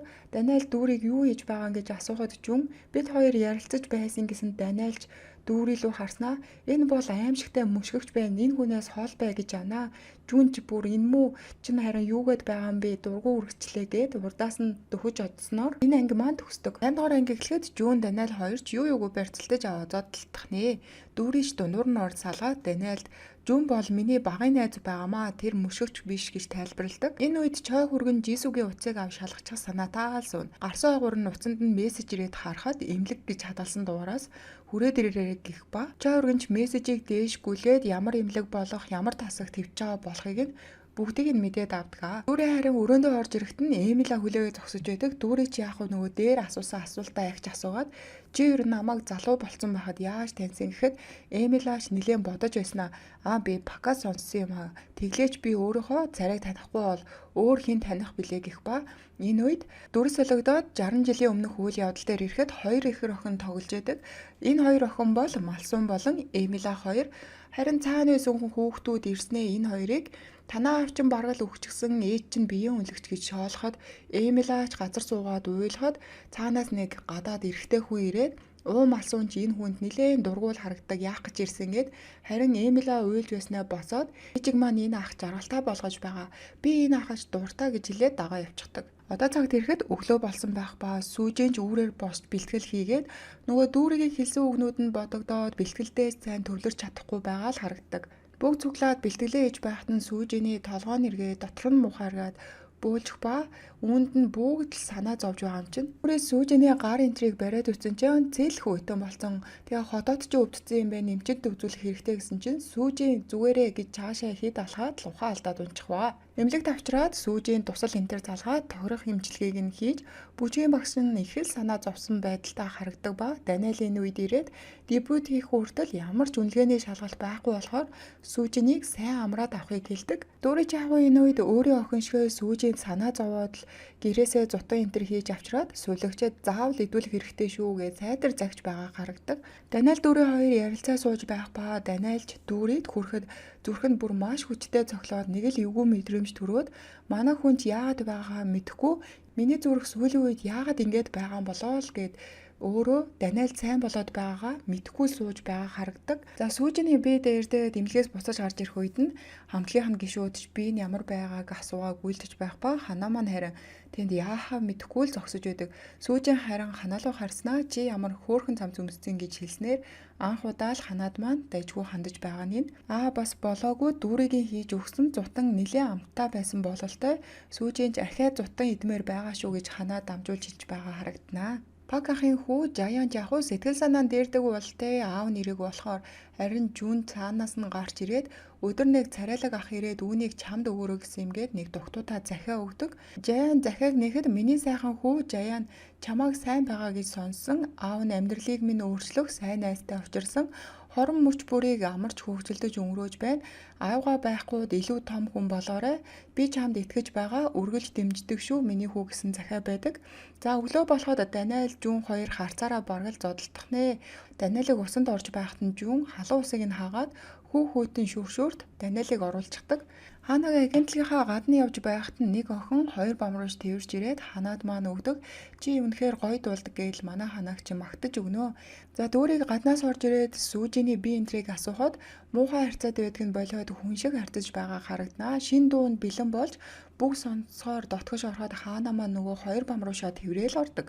Даниэл бүгдэд шинэхэн дуугаа сонсоход энэ дуунд бүр урд урдны дуунуудаас хамаагүй гоё болсон байна л гэж хүмүүс болгон хэлж байдаг. Дүүрийн хаана хоёрыг нэвтрүүлэгт оруулаад дебют хийхээс өмнө бичлэгийг YouTube цацгаар болсон байдаг. Тэгээ хуучны урсгал болон шинэ хэв маягийг хооронд нь хослуулж дуу ихээр болсон байдаг. Малсууны шүлгийн газар нь Малсууныг явснаас хойш хүн амьтанд орхоо байчихсан шүлгийнх нь намт өөрчлөгдсөн гээд яг уу энэ хоёр шүлгийн газараа хүн амьтан орохгүй болохоор тартаа ютубер авчираад шүлөө хийж өгөөд шүлгийнхаа газрыг рекламдуулж хүмүүс татах төлөвлөгөө гаргасан байдаг. Энэ хоёрын төлөвлөгөө за юу л бол. За энэ үед Чой хөргөн эмнэлгийн хаягаар ирэхэд Жисү гимлэг дээрч ирсэн авга ихч гэх хүнтэйгээ ярилцах ба эрчим дэмжлэгээний тасагт байгаа хөгшин эрэгтэйг Жисүгийн аав болох эмчилгээг нь зогсоож хугацаач үлдээгүү гэх ярианаас Чой хөргөн бүгдийг нь олж мэднэ. Нөгөө талд Ким Шим дуудлага ирээд дуудлагыг авахд ууд уургийн талаар ямар ч мэдээлэл олсонгүй тэр одоо сүнс биш байлтаа л гэж хэлэхэд Ким Шим ч их л балмагдсан байдалтай хүлээж авч байгаа харагддаг. За Жүүн нэг агентлагийн газартаа гэрээ хийж байдаг залуухан Жүүний царайнд нь зүгээр ундаж тусаад юу юугүй л од болгоноо ахын чамааг л гэж байгаа харагдана. Энэ үед хаанаад өгсөн бамруулж дотор камер байж таарад энүүгээр ч нэг буу юм болж байгаа харагдана. Хаана яаж мэдгүй зүгээр л авчихсан ядаж байхад тэнд нь камер байхгүй болохоор өгсөн хүнийхэн царайг ч харж чадахгүй. Даниэл Жүүнийг сонсоод хамгийн ихэнд дүүрээд л санаа зовоо. Чи одооноос миний хажуунаас холдохгүй шүү, миний дэргэд байл гин. Нөгөө хэдэн ч бүр гайхсан харцаар харж байдаг. Даниэлж цагдаар мэдэгдэхээр явахдаа хүртэл дүүрийг дагуулгаад л явна. Чой өргөн маань нэлээд чочортмоор мэдээ сонссон болохоор битүү бодолтой автцсан яхаа мэдэхгүй Эмила буюу хадам эжэн залгаад уцыг нь авахгүй тасалж байгаа л харагдаг. Уба гээд байгаа хүүхний жолоочийг өнөөдөр хийхээр болсон байдаг. Чой өргөнийг маш том зөвлөгөө өгсөн гэх ба данслуун шууд 10 сая вон шилжүүлдэг. Чой өргөнч гайхаад юу мөнгөө яах гэсэн гэхэд та хэлээгүй байсан бол манай компани энээс хэд дахин илүү хохирол гарах байсан тул та зүгээр энэ мөнгийг аваа л гэж байдаг. Ким Шимийн уцанд зургас ирэх ба дүүрээ Даниэл хоёрын зураг байх ба тэр зураг дээрээс уум алсун гэх хаягийг Ким Шим олж хардаг. За Чой өргөн гэртээ ирэхэд Эмилаш тоосч аваад юу болоод байгаа талаар нь асуухад Чой өргөн ч урдаас нь ээжээ эхлээд би Жисүүхтэй ярилцахад дараа нь танд хэлье гэх ба царай нэг л юм болсон байгааг илт тод илтгэж байдаг.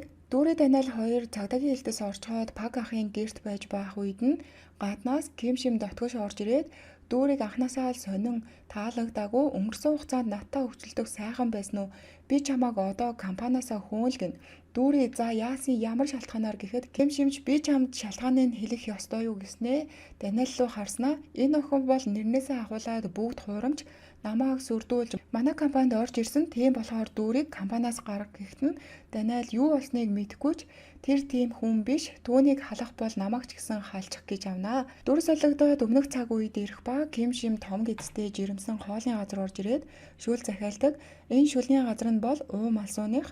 Уум алсуун шүлөө хийгээд Ким Шимийн уур тавихтаа Ким Шимийг танилгүй өнгөрдөг. Жисүүг энэ үед сургуульд ороод нэлээд том болчихсон. Ээжтэй дүнгээ авчирч үзүүлээд уум алсуу маань хүүхдийнхээ онц гэсэн дүнг хараад баяртай наргагүй зогсож байгаа харагдаг. Одоо цагт ирэхэд Ким Шимж Даниэлийг нэгмөө охиноос болоод өөрөөс нь урлаа гэх ба Даниэл харин урдаас нь энэ охин бол нэгмөө охин биш, миний гэр бүл. Би түүнийг хамгаалах ёстой. Таны хэлж байгаа чинь арай л хитрээд байна гэж хэлээд дүүрийг дагуулад гадагш гараад явхад Ким Шимж бүр ангаагаал хоцорч байдаг. Дүүрээ алхаж байхдаа чи ихжээсээ тийм үг сонсчоод өөрөөс нь өөрийнх нь талаар асуухгүй мүү гэж асуухад Даниэл урдаас нь би чамаас асуувал чи хариулах юм уу? Тэглээч чи битгий санаа зов. Би чамааг өөрийн чинь хэлэх хүртэл хүлээх болно гэснээ дүүрийг тэрч аваад юу ч битгий хэл гэж хэлж байдаг. За дүүрийч гэртээ орж ирээд Даниэлийн тэрснийг бодоод хэвтэж байхад нь Жүүн залгаад уулзахаар болдог. Уулзаад агентлагтай гэрээ хийснээ үзүүлдэг. Дүүрий Ким Шим бидний талаар ямар нэгэн зүйл мэдсэн болтоо гэхэд Жүүн маань чи наад газраасаа гар би одооноос чамааг хамгаална л гэж байдаг. Маргаашны хамтлагийн охтууд бэлтгэлээ хийж байхад нь дүүрийн хаана хоёр дээр сүүжийн цаанаас ирснээ бид хэд одооноос дебютээ хамгийн санаараа бэлтэж байх болохоор та хоёр энэ үеийг ашиглаад олон танигдаад ав бид чинь нэг хамтлаг шүү дээ л гэсэн утгатай юм хэлж байдаг аа. Энэ үед Ким Шим өрөөндөө дүүрийг дуудуулаад бүр шал өөр ааш зантай болчихсон. Өө би яана өчигдөр хэтрүүлж гисэн байна. Жохон балмагдсандаа тэгчглээ. Чи имэтайгаа их адилхан. Би имэтэй чинь дээр үед буруу ойлголцоод үдийг хүрсэн юм. Чи имэгийнхаа үгийг л сонсож өсөө байлгүй дээ. Имэгийн чинь өнгөрсөн түүх чиний гэрэлт ирээдүг хааж болохгүй. Одооноос хоёулаа эвтэй байяа л гэд байх шиг ба. Дүүрэж Ким Шимийн хэлснийг сонсоод энэ одоо бас юу сэдээд байгаа юм бол тоо гэж бодонгуудаа өө захирлаа би ч гэсэн буруугаар ойлгоцсон юм шиг байна. Төрүүлж хэлсэнд баярлаа гэх ба Ким Шимийн хариу үйлдэлийг л харчих бас урдаас нь баярлаа гэд байгаамаа. Дүүрийг халжхуул угаасаа Даниэл ч гэсэн тогтохгүй юм байна гэж бодоод буулт хийж өгч байгаа мó да. За малсууны хоолны газар утсан ютуберийн бичлэг цацагдаад үүнийг нь жаяан үзээ сууж байдаг. Эхэндээ шүлгийнх нь газрын талаад ярьж байгаад ютубер залуу шүлгийн газрын жинхэнэ эзэн эмээ явснаас хойш шүлгийнх нь амт өөрчлөгдсөн. Би тэгээ гал тугалуу нь орж үтсэн чинь гал тугаанд нь хідэн сэжигтэй зүйлс байсан гэд тэнд нь байсан хуурай сүү энтрийг үзүүлээд энэ хоёр яг шүлэндээ хуурай сүү хийж байсан юм шиг байгаа. Тэр нь бүр баригдаад насан за. Жаянч энэ бичлэгийг үзээд бушуухан л Чой өргөн болон Эмила хоёрт үзүүлдэг. Уум алсуун дүүдээ шүлний газраа өгтөө гэрээн дээрээ 1 жилийн дотор чанарын томоохон асуудал гарвал чанарын үүргээ зөрчсөний улмаас гэрээг цуслана гэж оруулсан байдаг. Тэгээ энэ гурав хоорондоо ярилцаад ум алсууны шүлгийн газар очоод шүлэнд өөр ямар нэгэн орц найрлага орсныг шалгаад мөн нотлох баримт цуглуулахаар шийддэг. Харин хаана дүүрээ хоёр маань хамт дуулах хуучны хамтлагаар Тесажа гэх хамтлагийг сонгосон байдаг. Жисүүгийн хамгийн дуртай хамтлаг нь 3 жилийн өмнө хаана ээжийнхээ өрөөнд ороод санаандгүй цуглуулгыг олоод харж асан. Дараа нь машинд явж байхад ээж нь анх удаа л энэ хамтлагийн дууг дагдуулж байхыг хараад энэ талаараа дүүрийд хэлээд энэ хоёр маань энэ хамтлагтай хамтарч дуу хийхээр болдог. 27 жилийн өмнөх үйл явдал гарахад Жисүү хичээлээ хийж байхдаа дуу сонсоод ум алсуу маань үүнийг нь харснаа царайных нь хуурал шууд сонирн болоод чихвжийг нь авч хаяад дуу сонслоо энтер гэж загнаад уурлаад өрөөнөөс нь гардаг. Одоо цагт ирэхэд дүүрий Даниэлийг өөртөө нь хамт ойр бай гэсэн болохоор машинаар биш хамтдаа автобусаар гэрлүүгээ явахаар болдог. Даниэлж автобусанд ороод таас үсрээд унтахдаа дүүригийн мөрийг дэрлсэн чинь манай хүний царай энтер үнэн сонирн болсноо бас хөөхөн Даниэлийг тухтаа унтаалчихгаа засаад байгаамаа. Хүмүүс гаднаас автобусанд орж ир суухдаа Даниэлийн унтаж байгаа царайг хараад болдгоо шүү. Дүүрийн маань малгай гаргаж ирээд Даниэлийн царайг хөөхөн нуугаад байгаамаа. Энэ үед ч яг уу ах トゥ хоёр шүлгийнхаа газрыг рекламдуулаад цүм аавна гэж бодож исэн чинь бүх зүйл нь эсрэгээрээ болоод уйлж муйлцсан сууж байдаг.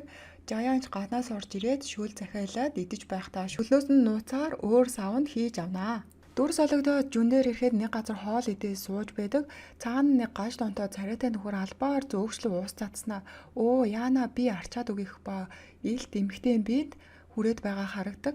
Зөөгч охинд их л тухгүй байгаа харагдаад зүгээрээ гэхэд нөгөө нөхөр чинь болохгүй. Жүн үүнийг нь хараад төвчлгүй босож очиод болиулаад юу игээд байгаа юм гэх ба энэ нөхөрч өө би арчиж өгч байна л гин. Жүнд хувцаг нь бохирдуулсан бол зүгээр л уулгын мөнгийг нь төлөхгүй яа залуу эмэгтэй биэнд хүрээд байгаа юм гэх ба нөгөө нөхөр чинь өө охин шиг минь санагдаад гэж авдیں۔ Жүнж үүнийг нь сонсоод бүр нилээн уурн хүрсэн шинжтэй ямар аав охиноо тийм харцаар ширтдэг юм нохон гөлөг байгаа биш гэж хэлсэнд ах хүүч бүр банцандаа хэлэх үггүй болоод хар урдаараа л хоолны газраас гардаг. За энд байсан хүмүүс бичлэг хийгээд бүгдийг нь бичээд авчихсан. Жүн маань ч удахгүй од болсон байх уу. За нөгөө таал Даниэл дүүрээ хоёр гэртээ ирж харагдан Даниэлч Тесажа хамтлагийн ах нартай ярилцсан болохоор зураг авалт манай компани дээр хийгдэнэ. Тийм болохоор ханагийн ээжийг дүүрийг дагуулад иргэдэг. Дуртай дуужтай хараад охиныхоо чадрыг ч мэдээд авах хэрэгтэй л гин. Чой ургийн шүлний газрыг хаасны дараагаар ирээд нотлох баримт болохоор тэнд байсан хогийг ч бүр нэгэнгүй ухнаа. Ухсны эцэст нэг юм хуурай сүү болон цөцгийн хоёр худалдаж авсан баримтыг гартаа оруулдаг. Ким Шимийн утсанд Даниэл дүүрийн хоёрын зураг ирээд байсан да. За тэгвэл тэр зургийг нь Ким Шимийн хөлсөлсөн хүн нь явуулаагүй өөр хүн явуулсан болохыг уцаар яриад олж мэддэг. Ким Шимч ямар хүн явуулсан болоо гэж бодоод зогсож байхад нь гаднаас нэг хүүхэн орж ирээд миний явуулсан бэлгийг авсан уу гэж хэлдэг. Тэгвэл манай хоёрын зургийг энэ хүүхэн дараад Ким Шим лөө явуулсан болж таардаг. Ким Шимийг за суу авгаа минь ярилцаад тахыг гэд үнэн галзуу нөхөр байдаг. За Даниэлийг би эвдснээс биш хөдөлгөж чаддгүй байсан. Тэр хажууд нь би яваад байгаа Эмила гэх охин бол өөр охин байлээ. Тэр Даниэлийг бүр галзууруулах шахаж байгааг хараад би энд өөрөө галзуурах гээд байна. Түүнийг ахын хажуунаас аль болох хурдан холдуулмаар байна гэд Ким Шимд хэлж байдаг. Дүр солигдоод жүн дээр ирэхэд гэрээ байгуулсан газараа ирж байгаа харагдаг. Телевизийн нэвтрүүлэгт анх удаа орж байгаа болохоор алдартай болох магадлалтай дүр төрхийг нь тодорхойлж урьдчилсан хуваар хүртэл гаргасан байдаг. Жүний бичлэг таарч аль хэдийн алдартай болсон байх ба жүн маань одоо л үүнийг харж байгаа. Жисүүгийг дүүрийн ятаасаар байгаад Жисүүгч дүүрийн ханаа хоёрын зураг авалтыг үзэхээр агентлаг дээр ирсэн байх ба ханаач ээжигээ хараад бөөн баяр.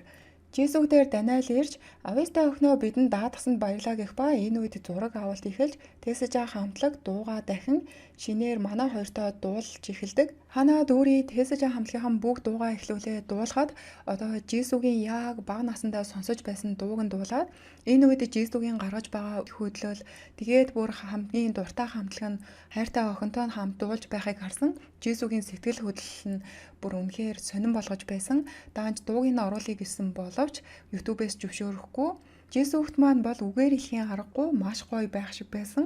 Зураг авалт амжилттай болж ээжийнхээ хажууд ханаа маань яваад очиход Жисүүг охиндоо хандаад би ерөнхий шалгалтанд бэлдэх сургалтанд бүртгүүлэхгүй гэж хэлэх ба охиныхоо хамгийн дуртай зүйлийг хүлээн зөвшөөрч байгаа харагддаг. Жисүүг маань Тесажа хамтлагийн 2 гишүүнийг явахаас өмнө очиод гарын үсгийг нь авч чаддаг. Ханаа дүүрэн хоёрыг сайн байсан өнөөдөр би ажлаасаа чөлөө авчихсан.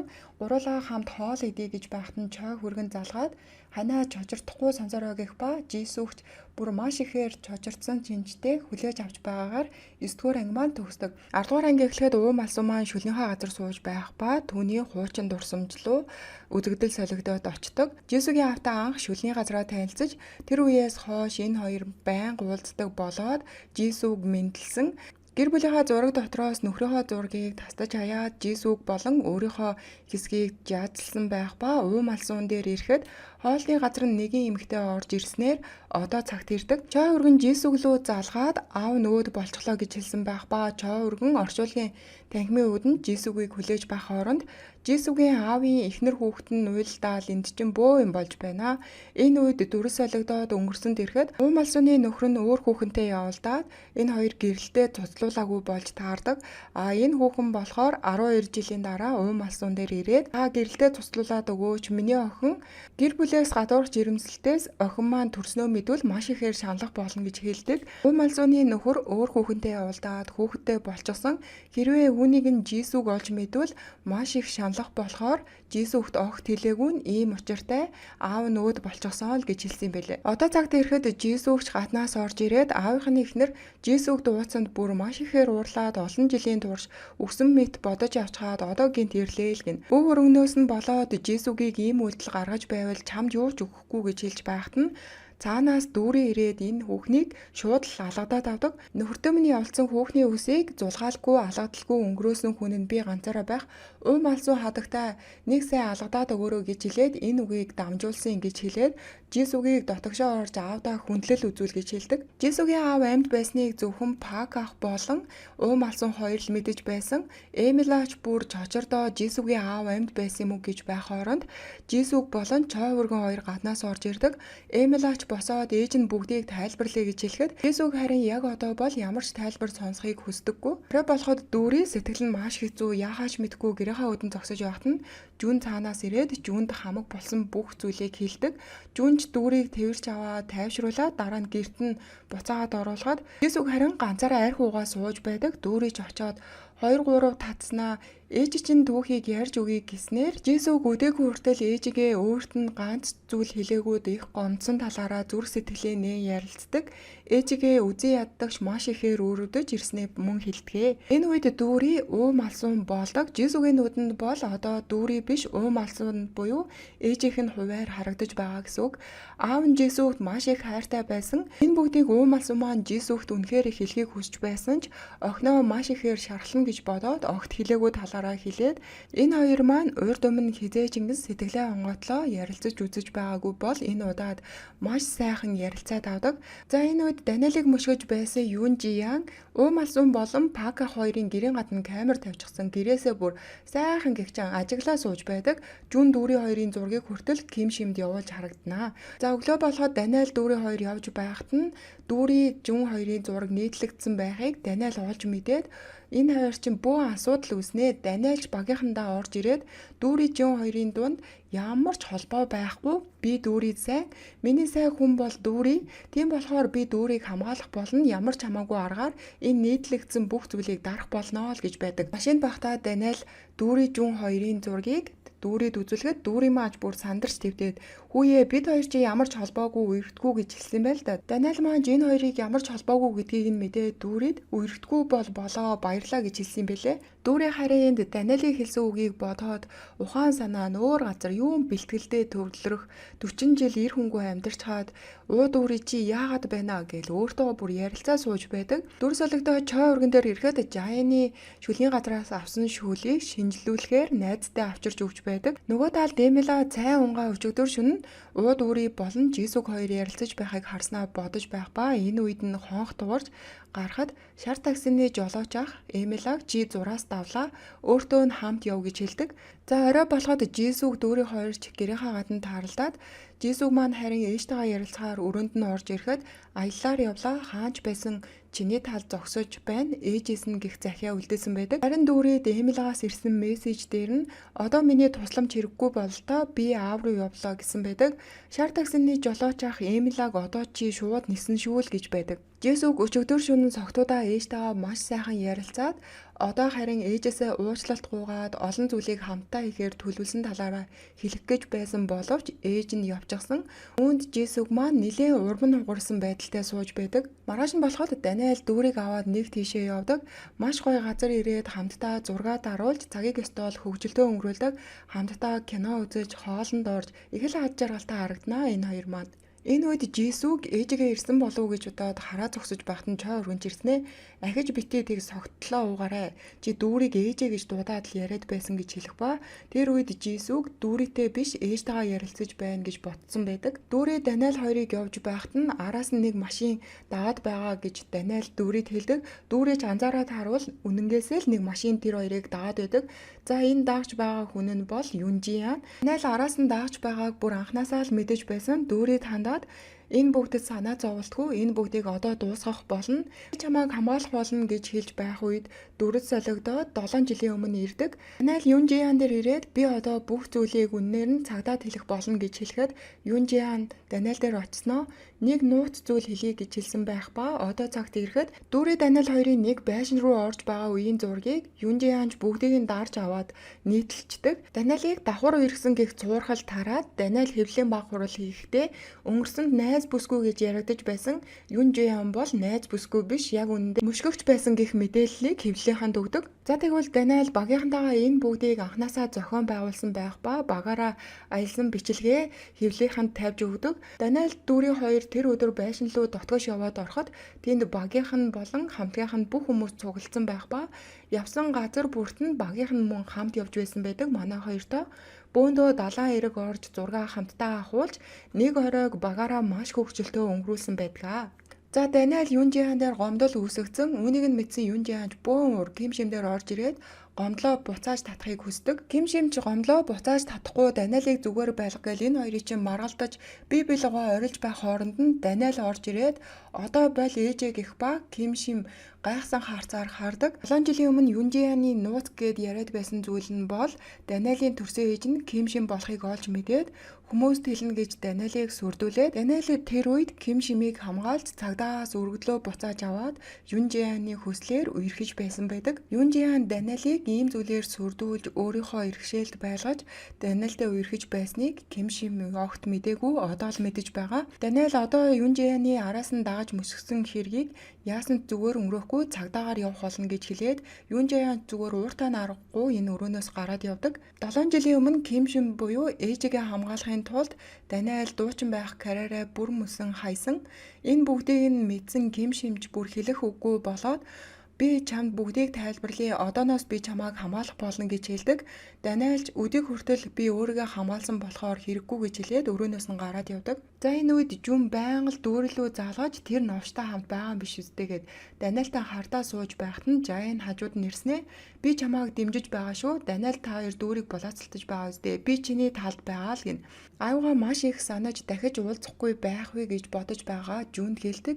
Жайн маань ч аавгаа маш их өгүүлж байгаа л бололтой. Жисүг харин дүүргийн өрөөнд орж ирээд орон дээр нь байх цамцыг авч үнэрлээд ээжийнх нь үнэртэй яг адилхан болохыг олж мэддэг.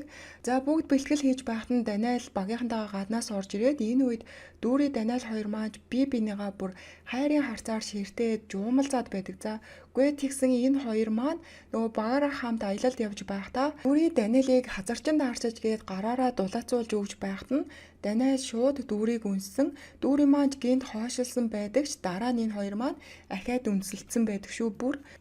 За энэ хоёр маань бүр бие биенээсээ харцаа залгаж чадахгүй, жаргалтай нарахгүй бие бинийгээ хараа зогсоод байдаг шүү. Чой урган Мижийн хоёр уулзаа сууж байх ба Чой урган маань Мижийн туслахаас татгалздаг. Мижийнч бүр гайхаад яагаад болох гэж байгаа талаар нь асуухад Чой хүргэн энэ хоолны газрыг аврах ёстой. Манай гэр бүлийн бизнес байгаа юм буруу хүн сонгосноос болоод дампуурах гэж байгаа юм гэх ба нөгөө хоёр чинь энэ үгийг сонсоод юу юугуул хоолны газрыг чинь зарах нэ. Хүн амьтан лөө ярьж байхад нь Чой урган жаян хоёрч ирээд чи одоо ингэж ярих хэрэг байхгүй бүх зүйл дууссан гэд шинжилгээнийхээ хариуг харуулдаг. Маргааш нь болоход жүн дүүрийг дуудаж гаргаж ирээ дүүрийтэй хамтдаа хиймээр байсан бүх зүйлээ хийдэг. Энэ хоёр маань уул нь их хөөрхөө. За дүүрээс олгодоод Ким шимдээр ирэхэд нэг газар уугаа сууж байх ба энэ үед нь өнгөрсөн цаг үе дээр ирдэг.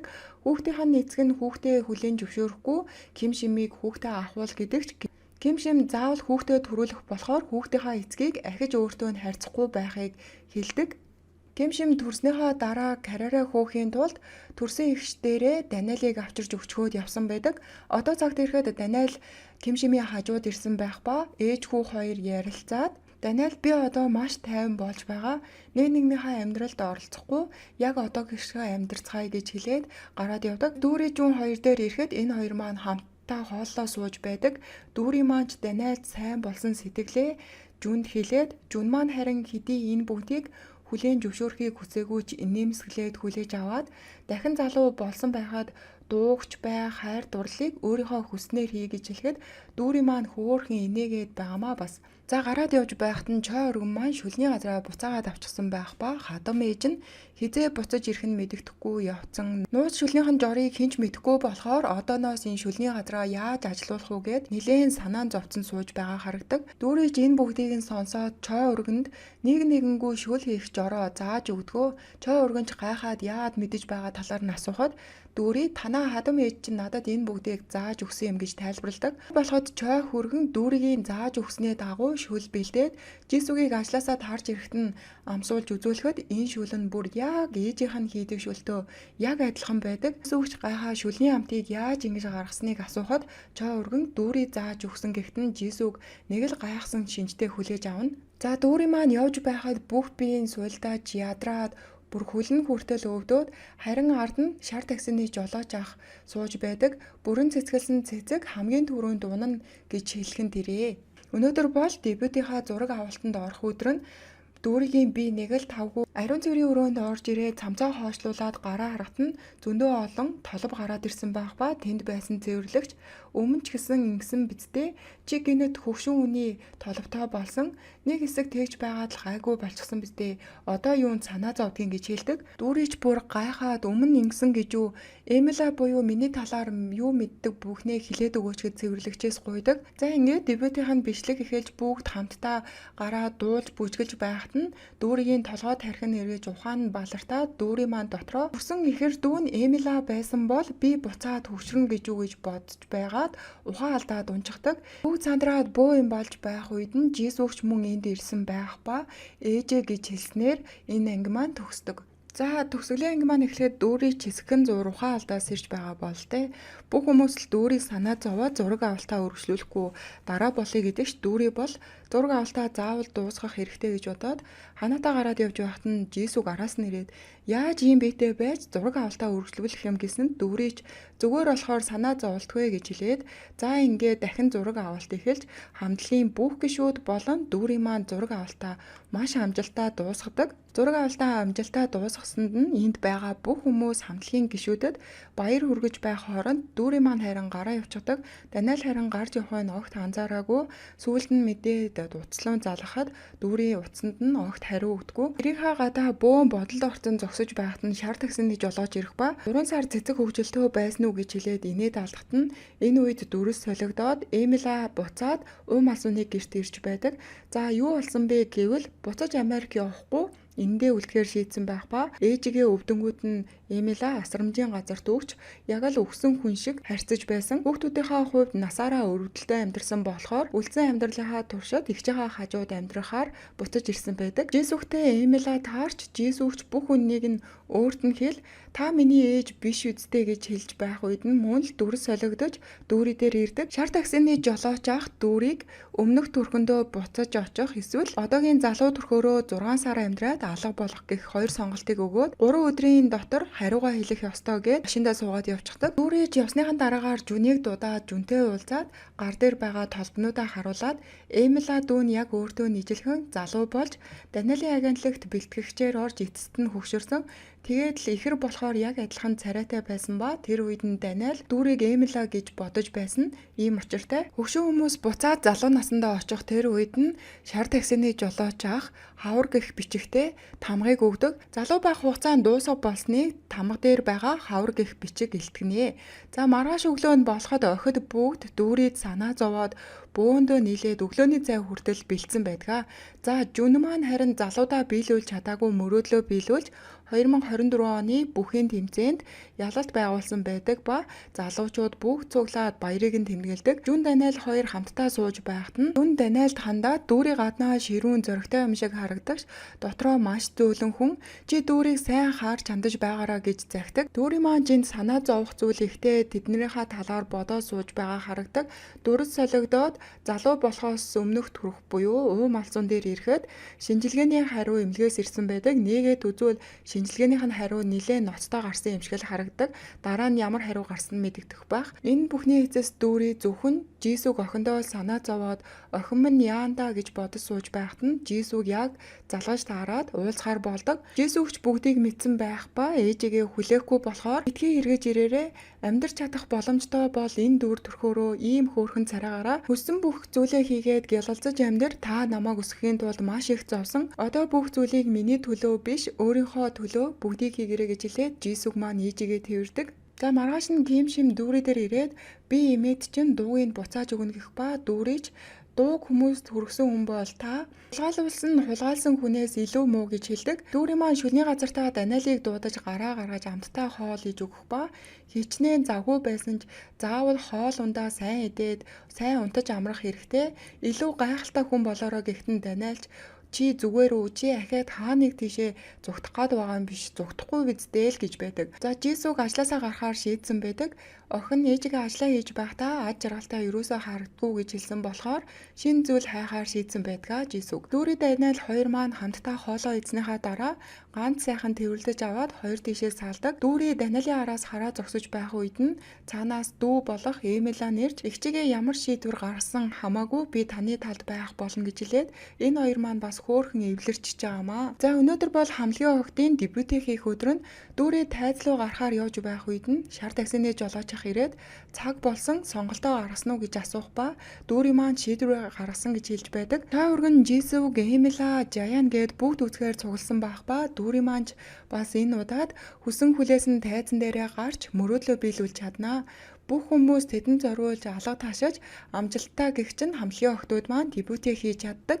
Дүүрийн маань дебютээ хийснийхаа дараагаар охин Жисүгтэй өөрийг нь олсон цаг мөчөөс хамгийн ихээр аж аргалтай байсан талаараа хамгийн нандин үгсээ охиндоо зориулж бичиж суугаа харагдаг. Урт биш энэ богинохон хугацаанд дүүрийн маань маш олон зүйлийг хийж бүтээсэн. Олон сайхан дурсамжийг бүтээж чадсандаа дүүрийн маань маш их аж аргалтайгаар суугаа харагдаг. Ийм сайхан хаврын өдрүүдийг эцэст нь хүн өөртөө л бэлгэлдэг юм байна. Аж аргалтай өдрүүдийг би өөртөө бэлгэлсэнд баярлаа гэж бодоод савлуур дээр сууж байх үедээ дүүрийн маань гинтгэн л алга болсон байдаг. За энэ өдрөөс хойш 1 жилийн хугацаа өнгөрч охидын хамтлаг маань маш алдартай болоод дэлхийг тойрох аялалдаа гарсан байдаг. Ча өргөн болон Жаян хоёр хамтдаа уу малсууны шүлний газрыг ажилуулад хамгийн шилдэг нь болгож чадсан байдаг. Баг ах маань харин буцаад ирсэн байгаа харагданаа. Нэвтрүүлэгт хүртэл ороод Ча өргөний шүлний газар их алдартай болсон байх ба үүнийг нь Эмила найз Эмитагаа үзээд сууж байгаа харагдаг. Жисүг харин ажлаасаа гараад гэртээ сууж байх хугацаанд мэрэгчлээ дэвшлүүлэх шалгалт өгөөд тэнцсэн байх ба энэ үед Жисүгийн утсанд дуудлага ирэх бөгөөд эмнэлгээс залгаж байдаг. Ээжийг нь асуугаад танаа ээж Альцгеймер гэх өвчнөд онцлогдсон ба эхний шатандаа байгаа тул нь эмчлэгдэх бүрэн боломжтой гэж хэлсэн боловч сүүлийн 1 жил огт холбоо бариагүй гэх ба тэгээд л Жисүгтэй холбогдсон байдаг. Ум алсын шинжилгээнийхээ хариуг харсныхаа дараагаар шүлний газраа гэмтэл дүүдээ өгөх шийдвэр гаргасан байх ба Жисүгт бичсэн захиан дээрээ ээж нь нэг өдөр гэнтхэн алга болсон байсан ч миний охин битгий гуниглаарай гэснийг Жисүг ахин уншдаг. Өөрийнхөө хувьд би хамгийн сайн сонголтыг хийх болно ээж нь гэсэн байдаг. Даниэл маань харин шинэхэн ажил эхлүүлээд захирлаар нь ажиллаж байгаа. Нэг кофе шопт орж ирээд сууж байхад нь захиалгын нэгэн эмэгтэй авчирч өгөх ба ба тэр хүн нь дүүрээ байхыг хараад Даниэл маш ихээр гайхаж харна. Ингээд энэ хоёр маань ямар тач дахин учирч байгаагаар кино маань төгсдөг. Хүн маань манай сувгийг дэмжгээ мартуузай. За тэгвэл дараа дараагийнхаа киногоор уулзцгаая. Түр баяртай.